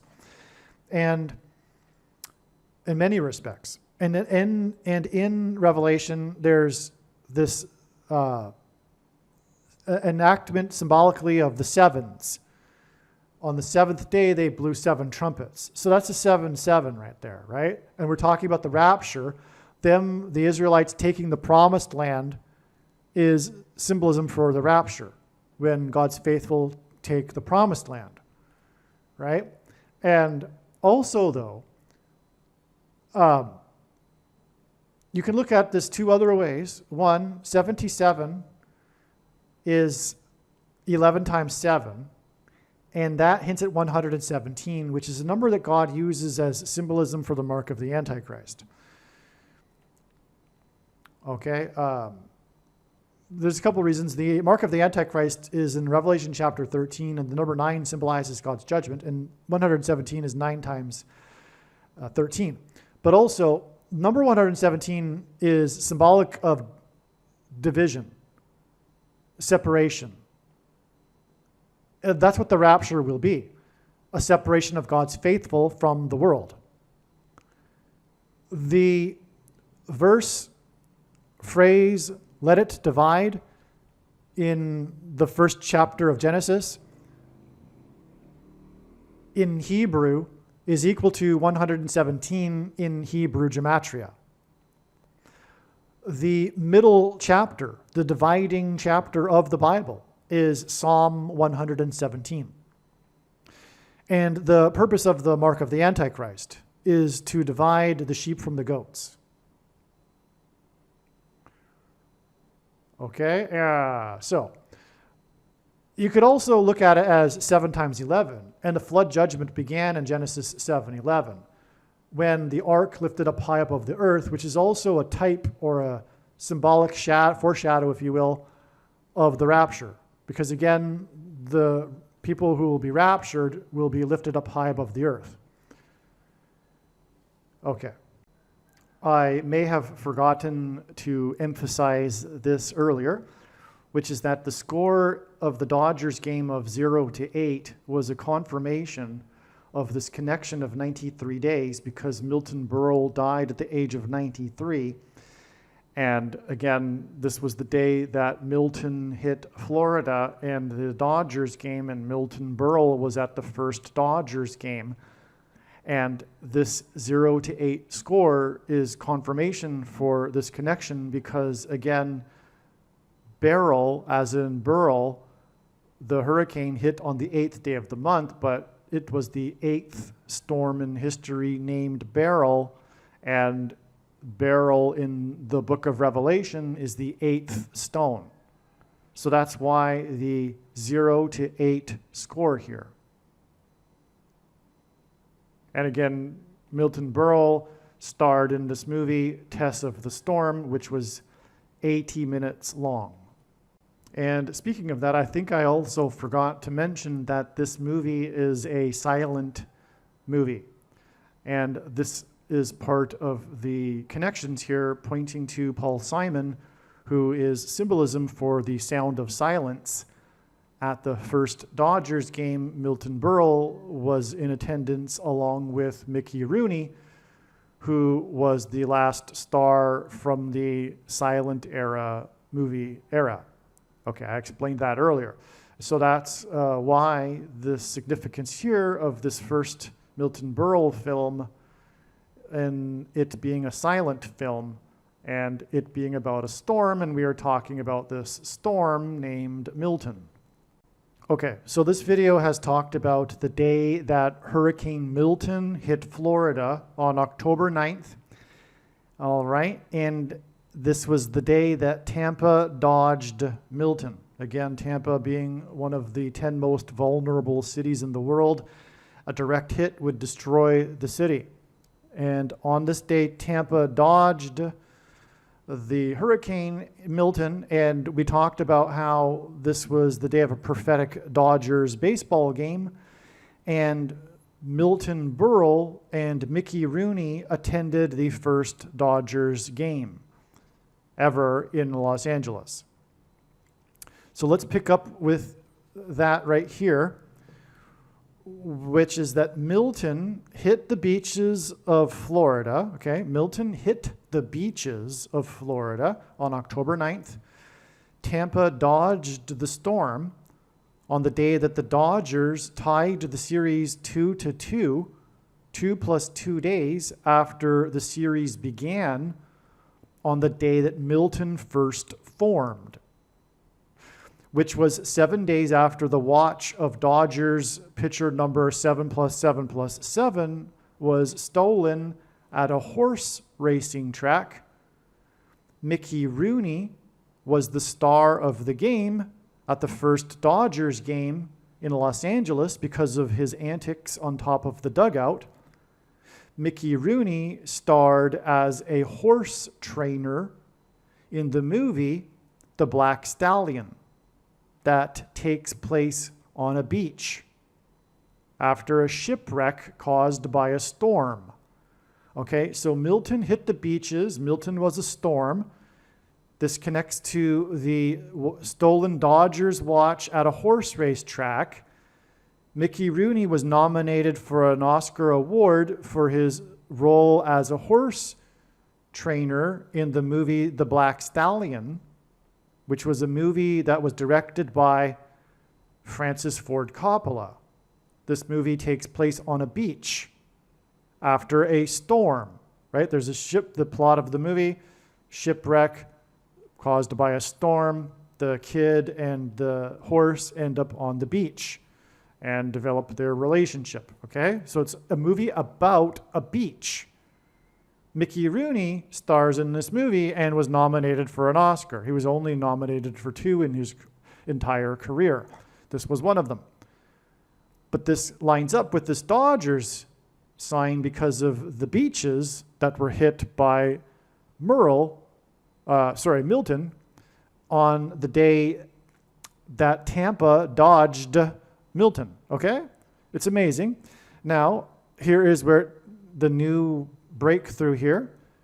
Milton hit the beaches of Florida 12 days after Francis Ford Coppola's new $120 million movie bombed at the box office. This was a big story, how the first day of this movie in the theaters, it bombed. Francis Ford Coppola, the big part of the story is how it's his pet project that he's been developing for decades and finally has made this movie, and he has invested essentially all of his own money to make the movie, and then it bombed. All right? He was relying on his reputation to make this movie successful, I suppose you could say. So it's a big story in the news. Like, there's a lot of focus and curiosity and interest with this Coppola megalopolis movie story. And the story is that he invested $120 million into it. That's the story.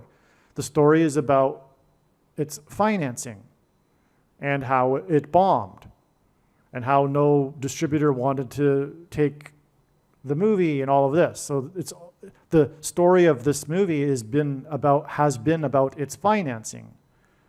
And that number in that story is $120 million. That's why it's astounding that this beach Milton story that, as I just explained, ties to Mickey Rooney, gets us back to Francis Ford Coppola. But because he directed The Black Stallion, and Milton hit the beaches 12 days after Coppola's movie bombed that cost $120 million. Okay, so that's astounding, right? Okay. Now let's go back up to here.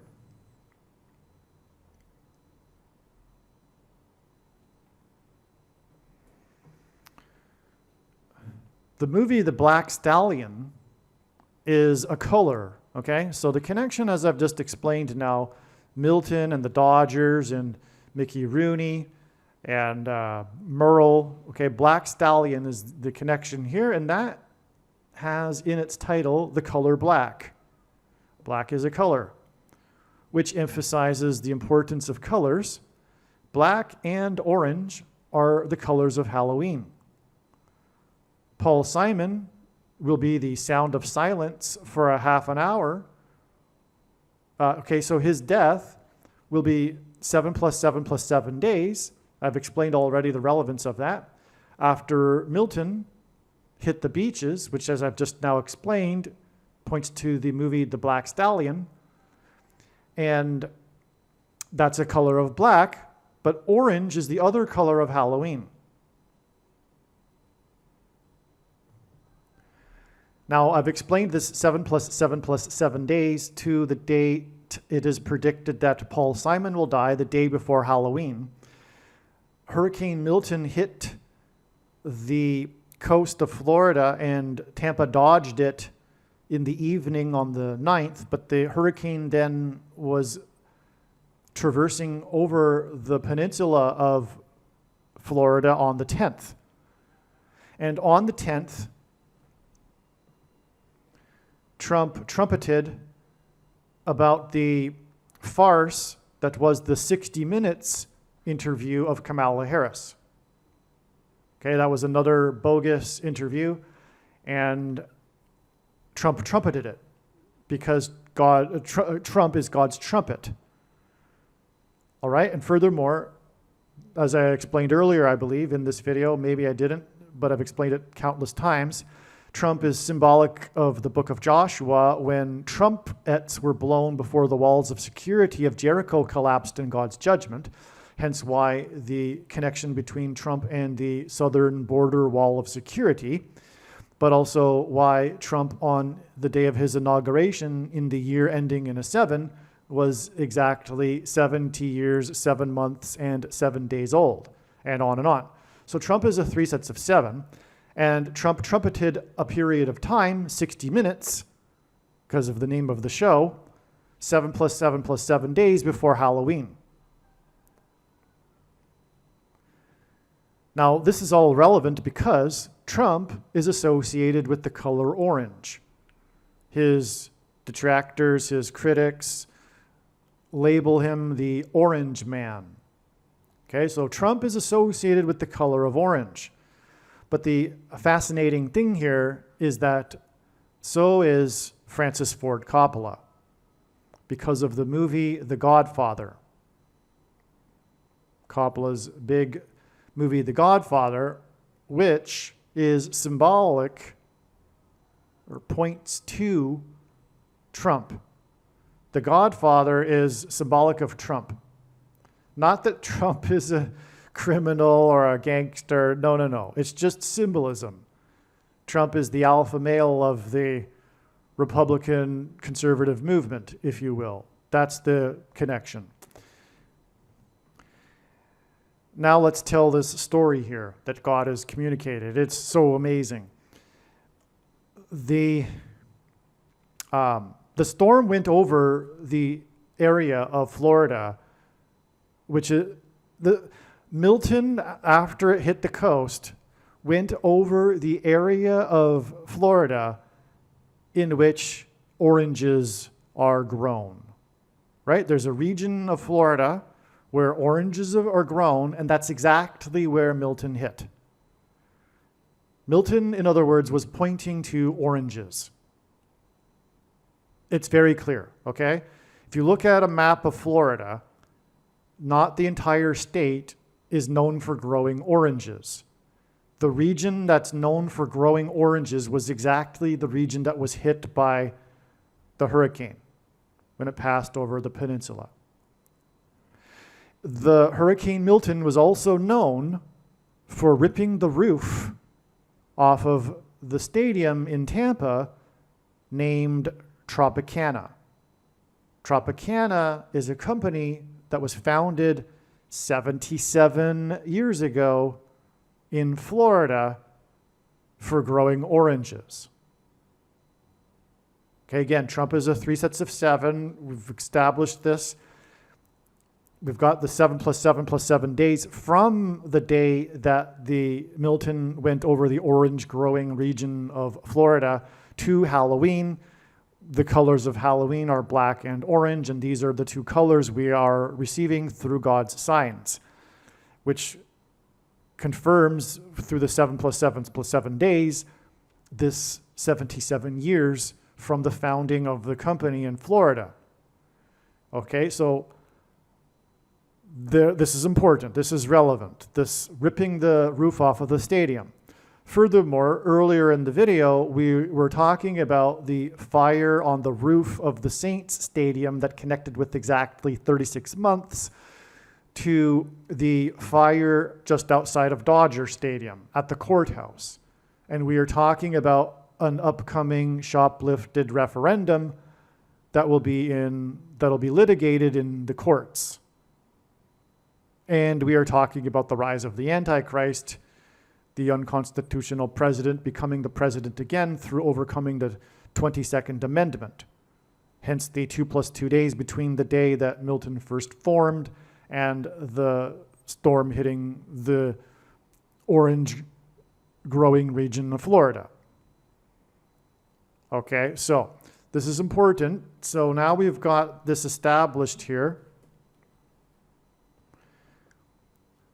That's why it's amazing that not only was the Tropicana storm, the Tropicana Stadium hit, but the roof was torn off. Okay, because it's all about the roof. No, the Dodger Stadium doesn't have a roof, but the storm was seen through where a roof would be outside of the stadium. But we had the fire on the roof of the stadium in New Orleans. Okay, so not only this though, on the day of this, and that was one of the biggest things that was reported after Milton first hit, was how there's even video of it, right? So this is a big part of this Milton story. The roof of Tropicana Stadium being ripped off. Tropicana again being about oranges. Well, anyway, on the same day, on October 9th, the historic Tropicana Hotel and Casino in Las Vegas was demolished. Yes, on the same day that the roof was ripped off of Tropicana Stadium, the hotel in Las Vegas that's historic and is named Tropicana was demolished. This is so amazing. It's such astounding confirmation that we are on the right track here with this orange theme. Okay? And furthermore, Trump is associated with towers. This Tropicana Hotel is a tower.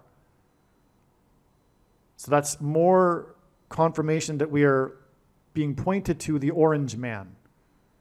Also, by the way, Trump resides in Florida, the state that Milton hit and tore the roof off of the orange-making company named Stadium, Tropicana. Okay. Now, Las Vegas is Sin City, and it is in the 36th state. 36, as I explained, is symbolic of 666. 3 sixes, but also the 36th triangular number, 666, and on and on. Now, Milton Berle, the television star, after his show, went to Las Vegas. So Milton Berle is known for being a Las Vegas attraction. That's another connection here, because we were talking about Hurricane Milton ripping the roof off of the Tropicana Stadium, and we have this sign in Las Vegas regarding the Tropicana Hotel. And by the way, collapsed towers in the Bible are symbolic of judgment. That's another reason why that sign is relevant. But this ties to Milton Berle, who is associated with Las Vegas. Milton Berle's television career was in Chicago, as I explained earlier, and the company Tropicana is headquartered in Chicago, although it was founded 77 years ago in Florida.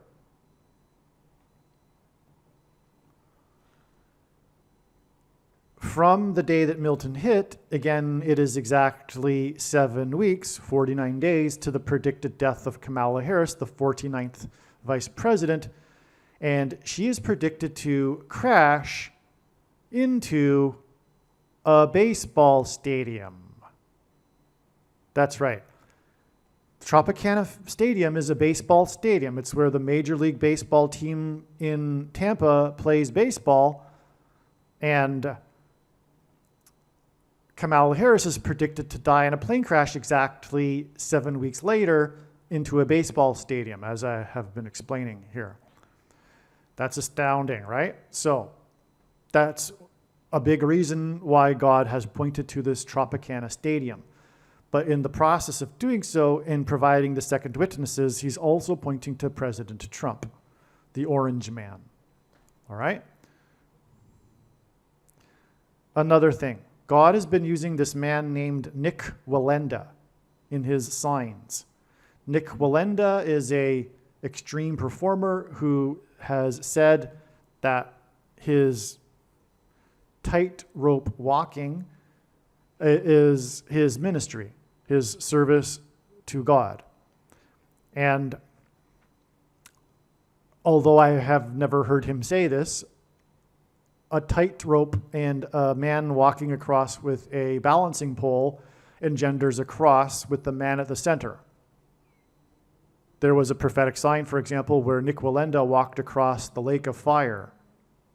He engendered a cross with a man in the center, above the fiery pit of the volcano in, I believe, Nicaragua. The name of that volcano is Messiah, spelled Masaya, which obviously hints at the Messiah in the Bible. So anyway, Nick Wallenda is very important in God's signs. And the reason for this, one reason, is his name Nick, which hints at the Nicolaitans, that Jesus said he hates and is coming to make war with the sword of his mouth in these times. Now, a lot of people believe, actually pretty much everyone believes, that it's not possible to know what Jesus was talking about, which is absurd. The book of Revelation is written for our time. Jesus mentioned the Nicolaitans twice in his letters to the 7 churches. The letters to the 7 churches are extremely important, and he mentions Nicolaitans twice and says that he hates them and is coming to make war with the sword of his mouth on those that, doesn't say he hates them, he hates the teachings and the works of them. Okay? And he's coming to make war on it. And people believe that it's not possible to know what he's talking about. That's absurd. The reason why they believe that is because it's talking about them. And they don't want to see it. Their spirit will not allow them to see it. It's very obvious. It's so in front of their face, they can't even see it. The Nicolaitans, it's easy. It's not a mysterious people that were in the first century that no longer exist, or rather, I should say, is no longer relevant to our time, or rather, it's obscure. We can't know. This is the mainstream thinking. It's obscure. We can't really know what Jesus was talking about, but we can take a couple of remote guesses as to what or who the Nicolaitans were and try to extrapolate that, who they might have been, as a sort of lesson for us in our day. If you believe that, in my opinion, that doesn't mean that you have this perspective on the entire Bible, but in this case, you really don't believe. You really don't have much faith, actually, if you actually believe that. You don't have much faith in what Jesus was doing and saying, to think that it's some obscure thing that Jesus made somewhat of a mistake, in other words, by saying such a thing, because we don't have a clear connection as to what he was exactly talking about. And so we can just take perhaps some vague guesses and move on and not make much of a big deal about it, therefore. Because if it's just like that, then, we're not going to pay much attention to that. We're just going to move on to the rest of the book or whatever. But Jesus mentioned it twice. So in other words, again, you do not have much faith if you believe that. So therefore, what is the answer? Well, the answer is simple, like it ought to be. The answer is contained in the word. The word is Greek. It comes from ruling over the laity. That's what the word means. Nicolaitan means ruling over the laity. Jesus hates this. Every denomination, the 45,000 different denominations, all have a unique claim to the truth. The only way that is possible, in other words, by definition, a denomination has a teaching that contradicts the teachings of Jesus.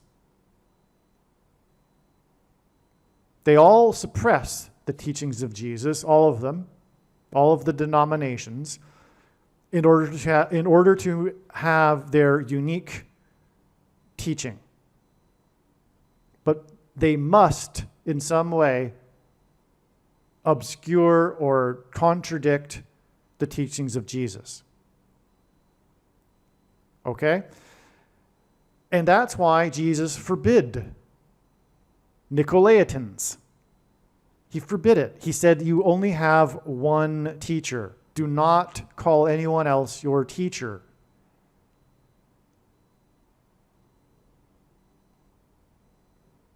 There's only one shepherd.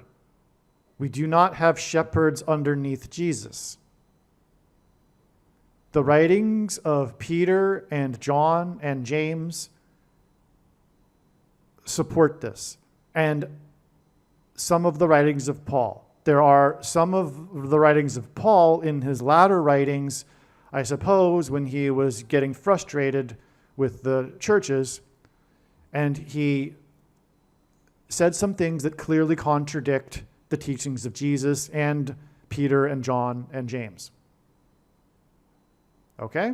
So you can decide for yourself how to make that, what to make of that, of Paul's writings in the book of Timothy, for example. Okay, is the Bible inerrant? Well, how are you going to overcome this contradiction? Okay, so I'm getting off track here, but it's important. Jesus, when asked, the first warning that Jesus gave to the disciples regarding the end times was a warning of people claiming to be Christ. The text says that many will come claiming to be anointed. So the word Christ is actually from the word Christ is from Hebrew Messiah, which simply means anointed one. There are many other instances of anointed ones in the Bible that do not refer to Lord Jesus Christ. So, but people interpret this because they don't understand this, that Jesus is actually saying there'll be many people coming to claiming to be Lord Jesus Christ. But that's not what he said. He said many would come and claim to be anointed, and that they would lead many people astray. Well, if he was referring to people coming to and claiming to be Lord Jesus Christ, first of all, there haven't been many of those, and those that have claimed that have been immediately recognized by everyone as being in poor mental health. So this prophecy doesn't fit, or this interpretation of it, it doesn't make any sense. That's not what Jesus was referring to. Jesus was referring to anointed ones, people claiming to be anointed, which is pastors, priests, bishops, popes. Okay? So that's the Nicolaitans. And the Nicolaitans aren't only these people, but the sycophant followers of these people. And all of them suppress the teachings of Jesus. And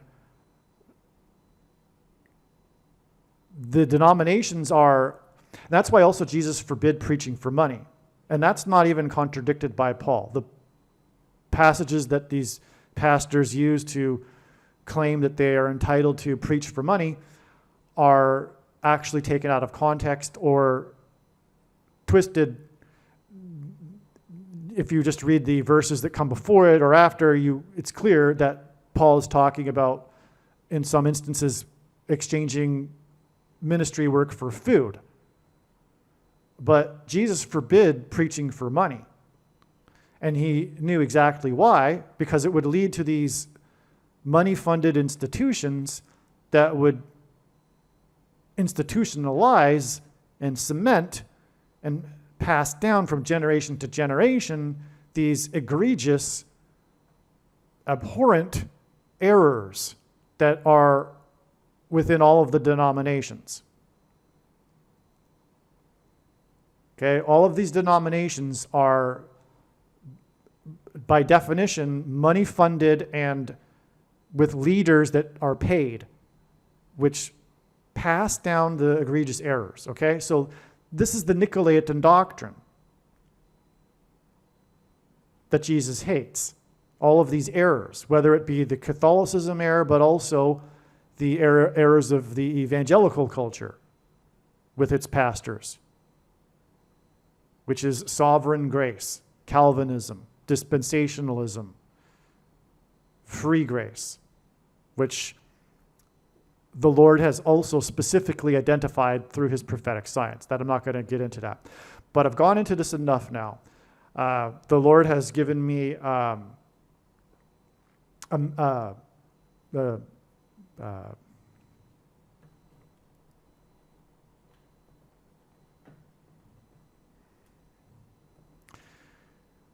Lord has given me this ministry in order to communicate this, and so that's why I went off for, I don't know, probably about 15 minutes talking about this now. Back to what we were saying, but what you need to do is read the links that I'll provide in the description box below this video. Go to the website, trumpprediction.com or harriscrashprediction.com, and also watch the 23 church signs video on this channel. But that's how important it is. Now I've just explained what the Nicolaitan doctrine is. The thing that will make what I have just explained the truth is the prediction.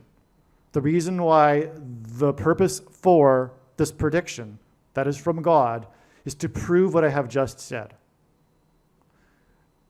It is now more dangerous than ever to be following a pastor. All right?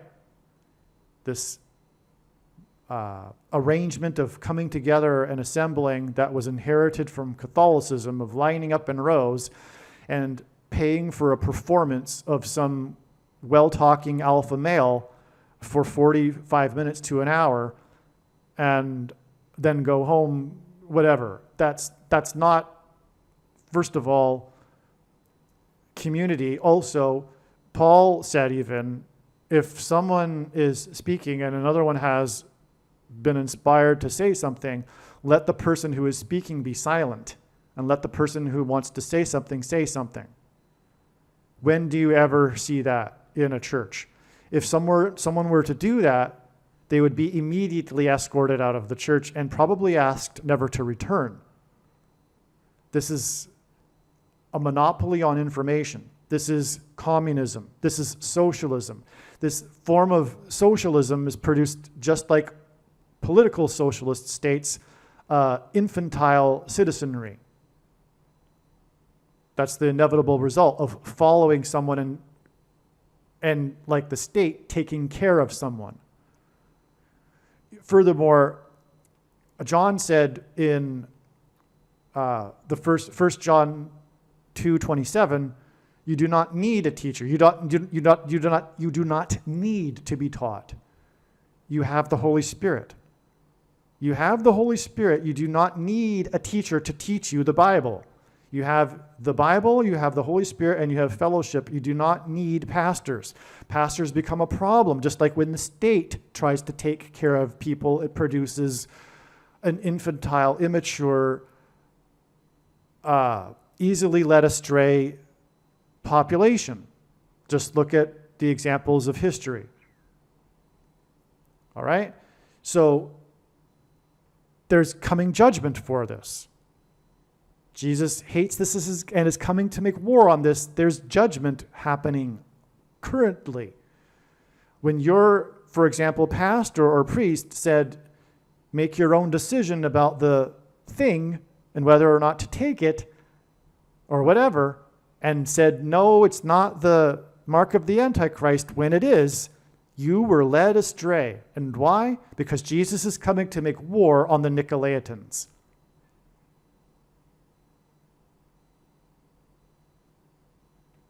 It was the mark of the Antichrist. And the vast majority of quote-unquote Christians have taken it. Nowhere in the Bible does it say that one cannot repent after taking it.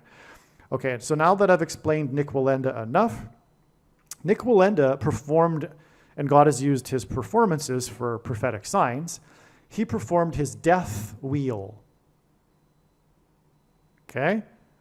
Nick, this is a church sign. Nick Wallenda, okay? He's a 7th generation extreme performer of the Wallenda family, actually, and the number 7 is God's signature number. He performed his death wheel on top of the Tropicana Hotel roof, which is 23 stories high.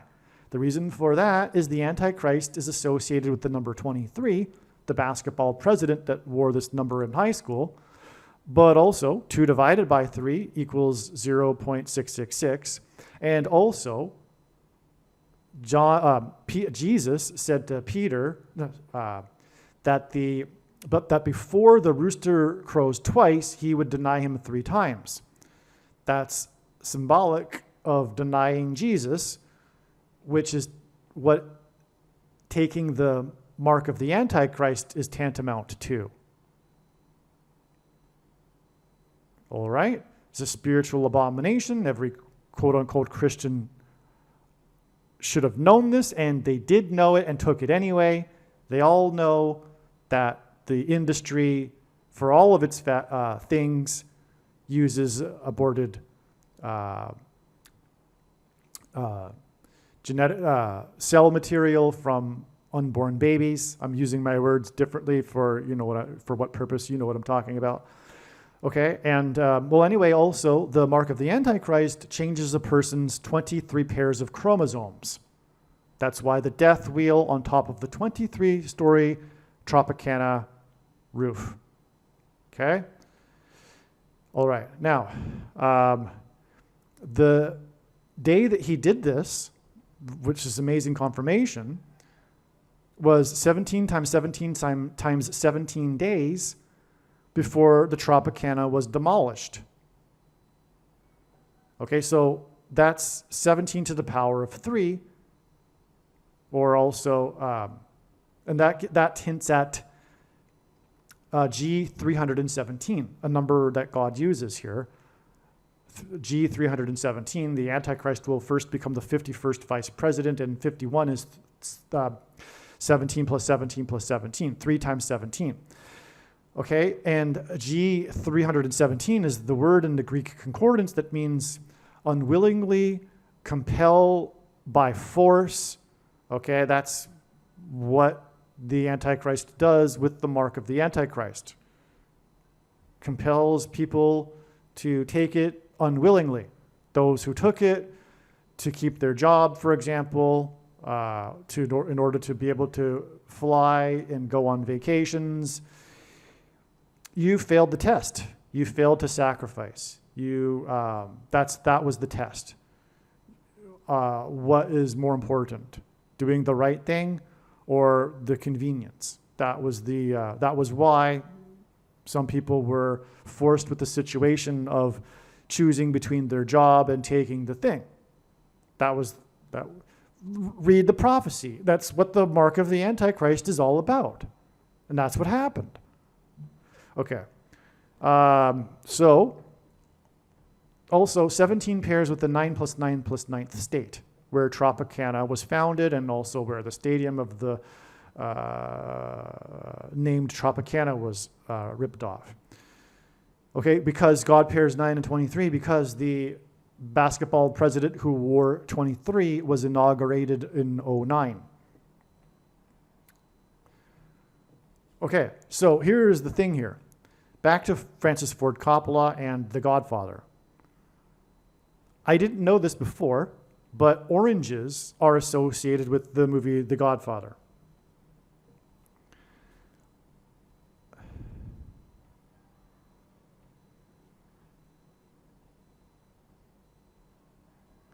All right, so if you didn't know, it's widely known. Just because I didn't know it doesn't mean it isn't widely known. In fact, I don't know a lot of things that are widely known, especially in pop culture. But it's widely known that oranges are associated with the movie The Godfather. Before all of the scenes in which someone is going to die, there is a scene of oranges. Now, it's been explained that the producers of The Godfather didn't do this intentionally.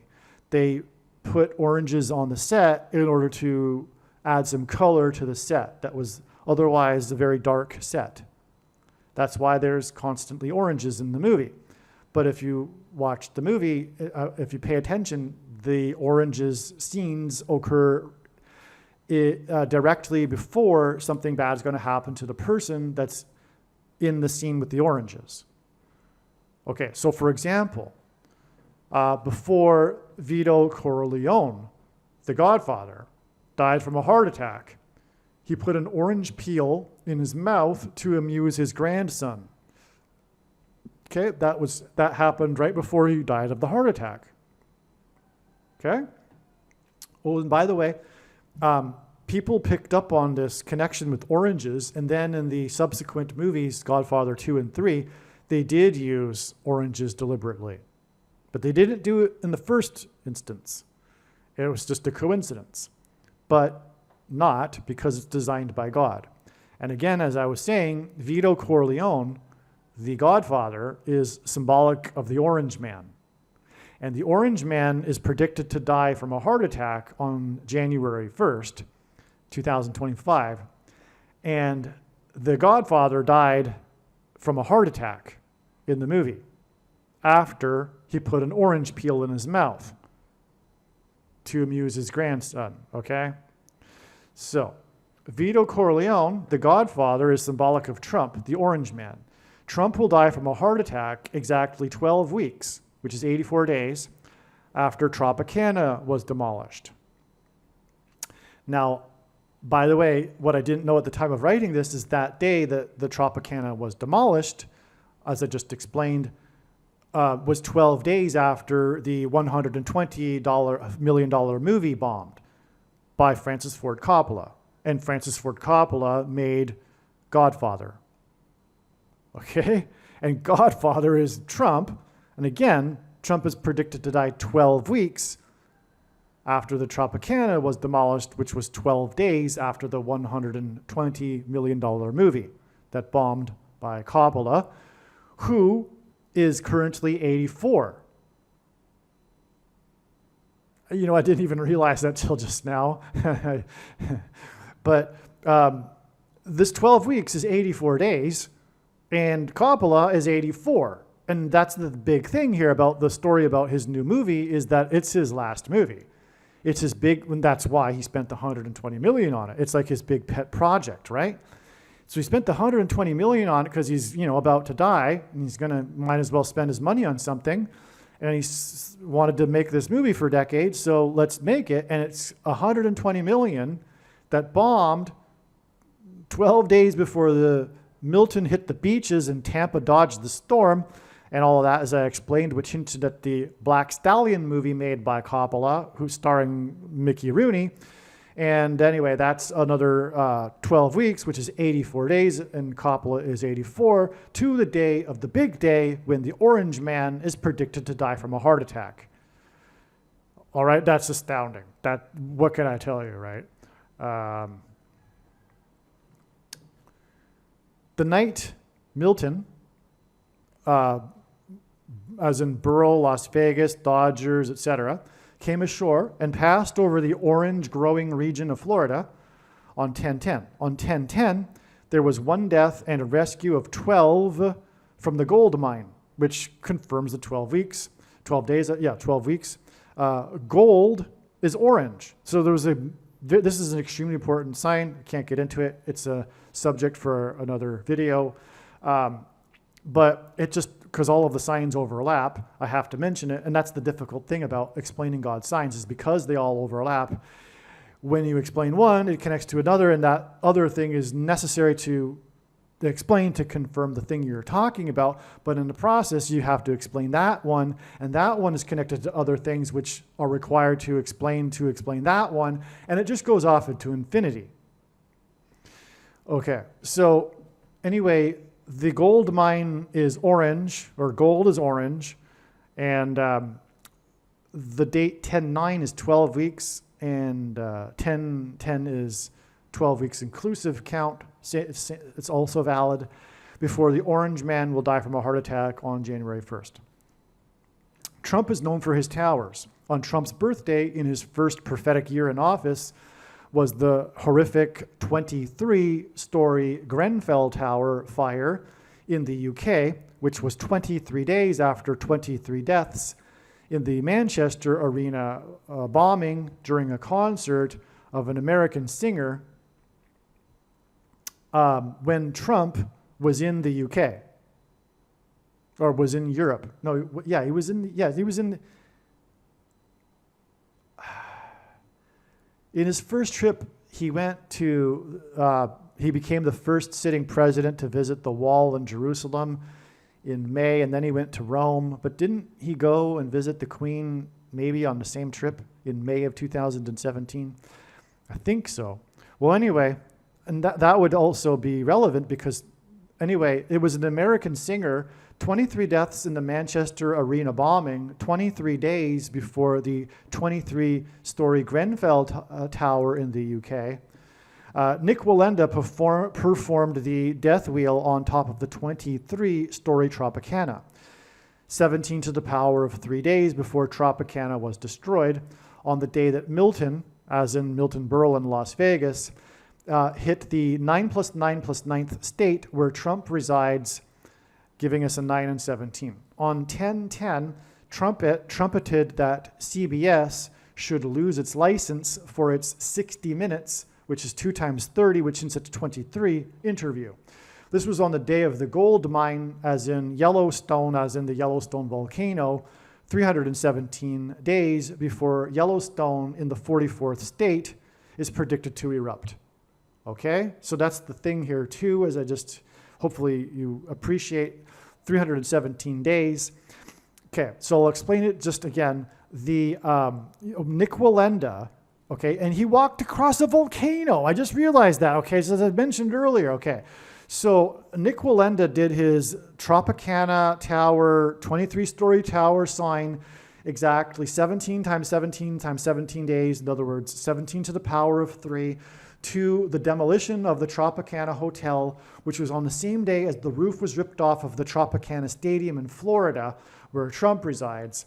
And this day is 317 days to the Yellowstone volcano predicted eruption, all right? And that's in the 44th state, and God pairs 23 and 44 because the 44th president was the basketball president who wore 23. And furthermore, we also had tied into all of this, as I just mentioned, this very prophetic sign that occurred at this time on the same day of the rescue from the gold mine in Colorado, which is near Yellowstone also. Okay, and well, that's amazing because, as I just mentioned, Nick Wallenda furthermore is associated with the volcano. In fact, I wonder if we could make a connection from the date he walked across the volcano to connect to all of this. I wouldn't be surprised. Okay, and by the way, the volcano Yellowstone will erupt on August 23rd, 2025. Okay, so on 9/21, Trump dodged a debate with Harris. On this same day was a fire at the old courthouse near Dodger Stadium. Buehler was the starting pitcher in the game. The fire was seen from the seats in the stadium during the game. The score was 6-3 against the team from Colorado. This was 6 times 3 days, as I explained earlier, to the Tropicana baseball stadium sign and the Dodgers sign, which ended at Milton, who attended the first Dodgers game. Milton formed on the day that the Dodgers series first began. The score was 5-7. 5 plus 7 equals 12, and 10-9 is 12 weeks before Trump's death. The connection to Milton and Dodgers equals Rooney, Merle, Black Stallion gives us Coppola on 10-9. Black is a color, which emphasizes the importance of colors. We already said all of this. Okay. Trump is known for living in the 27th, or rather 9+9+9th state. The Godfather trilogy contains an orange motif. Florida is known for oranges. Trump is the orange man. The Godfather was released exactly 27th prime number plus 27th prime number plus 27th prime number, and God repeats the number 3 times for emphasis of its symbolic meaning, after Trump was born. Okay, in The Godfather dies from a heart attack after putting an orange peel in his mouth to amuse his grandson. Okay, so again, in this movie, The Godfather, it's widely known that the scenes in which the oranges appear directly precede the calamity for that person that's in the scene with the orange. Okay? Now what I'm explaining is that Trump is associated with Florida and oranges, and the hurricane went over the orange growing region of Florida, and on the day we had the Tropicana Stadium roof ripped off, and the tower, and Trump is associated with towers, demolished, and that's all orange motif as well. In other words, what God is saying here is that this orange sign is directly preceding the death of the orange man from Florida. Okay, do you appreciate? And again, the connection is 12 weeks, which is 84 days, and Coppola is 84 years old, which is a big part of the story regarding his new movie, how it's his last, because he's 84 years old. It's huge. The Godfather is the sign that's predicting the death of President Trump.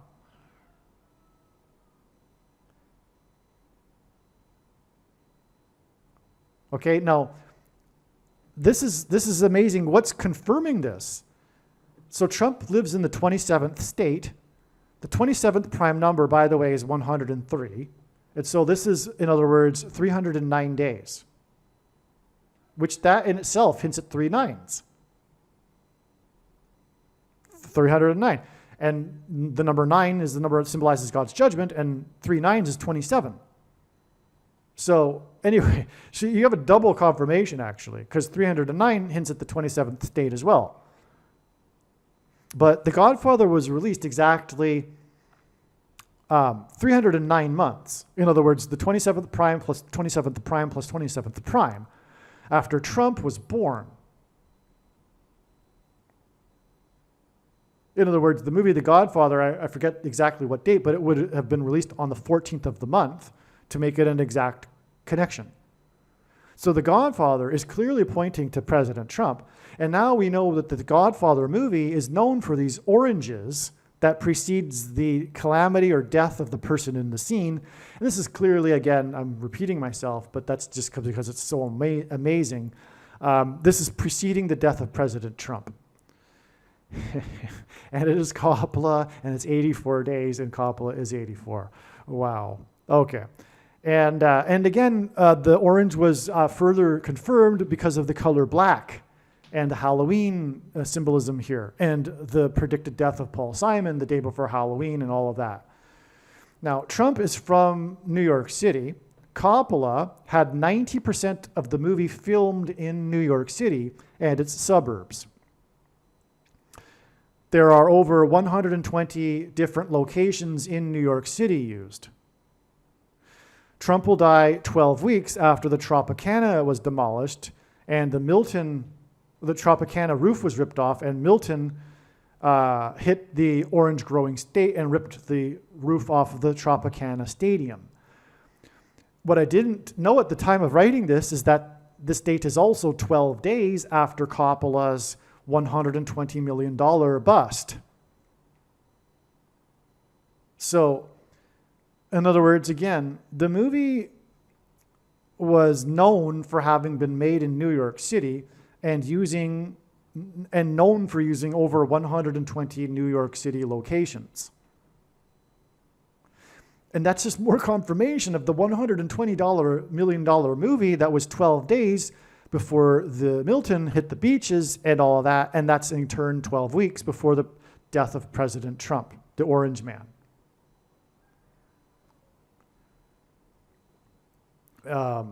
Yeah, how much more amazing do you want it to be?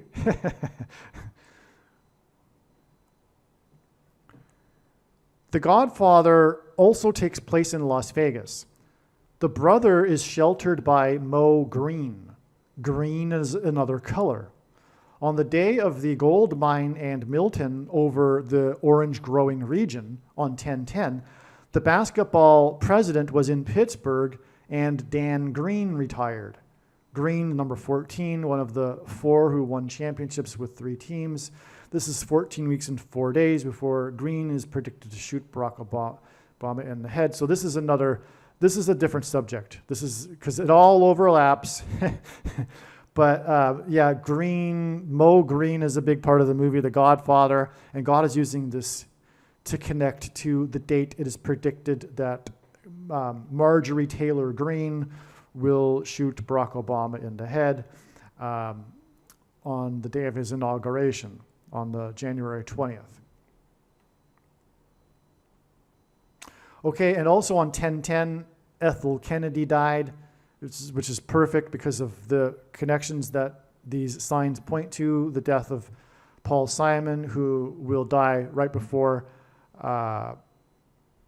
Jimmy Carter, which will also be a Washington, D.C. funeral event thing. Okay. Okay, so let's see. Okay, I've finished explaining all of this now.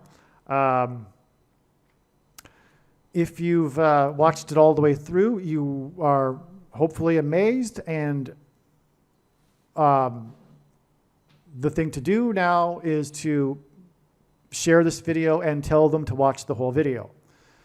And it isn't an option. I don't want to be,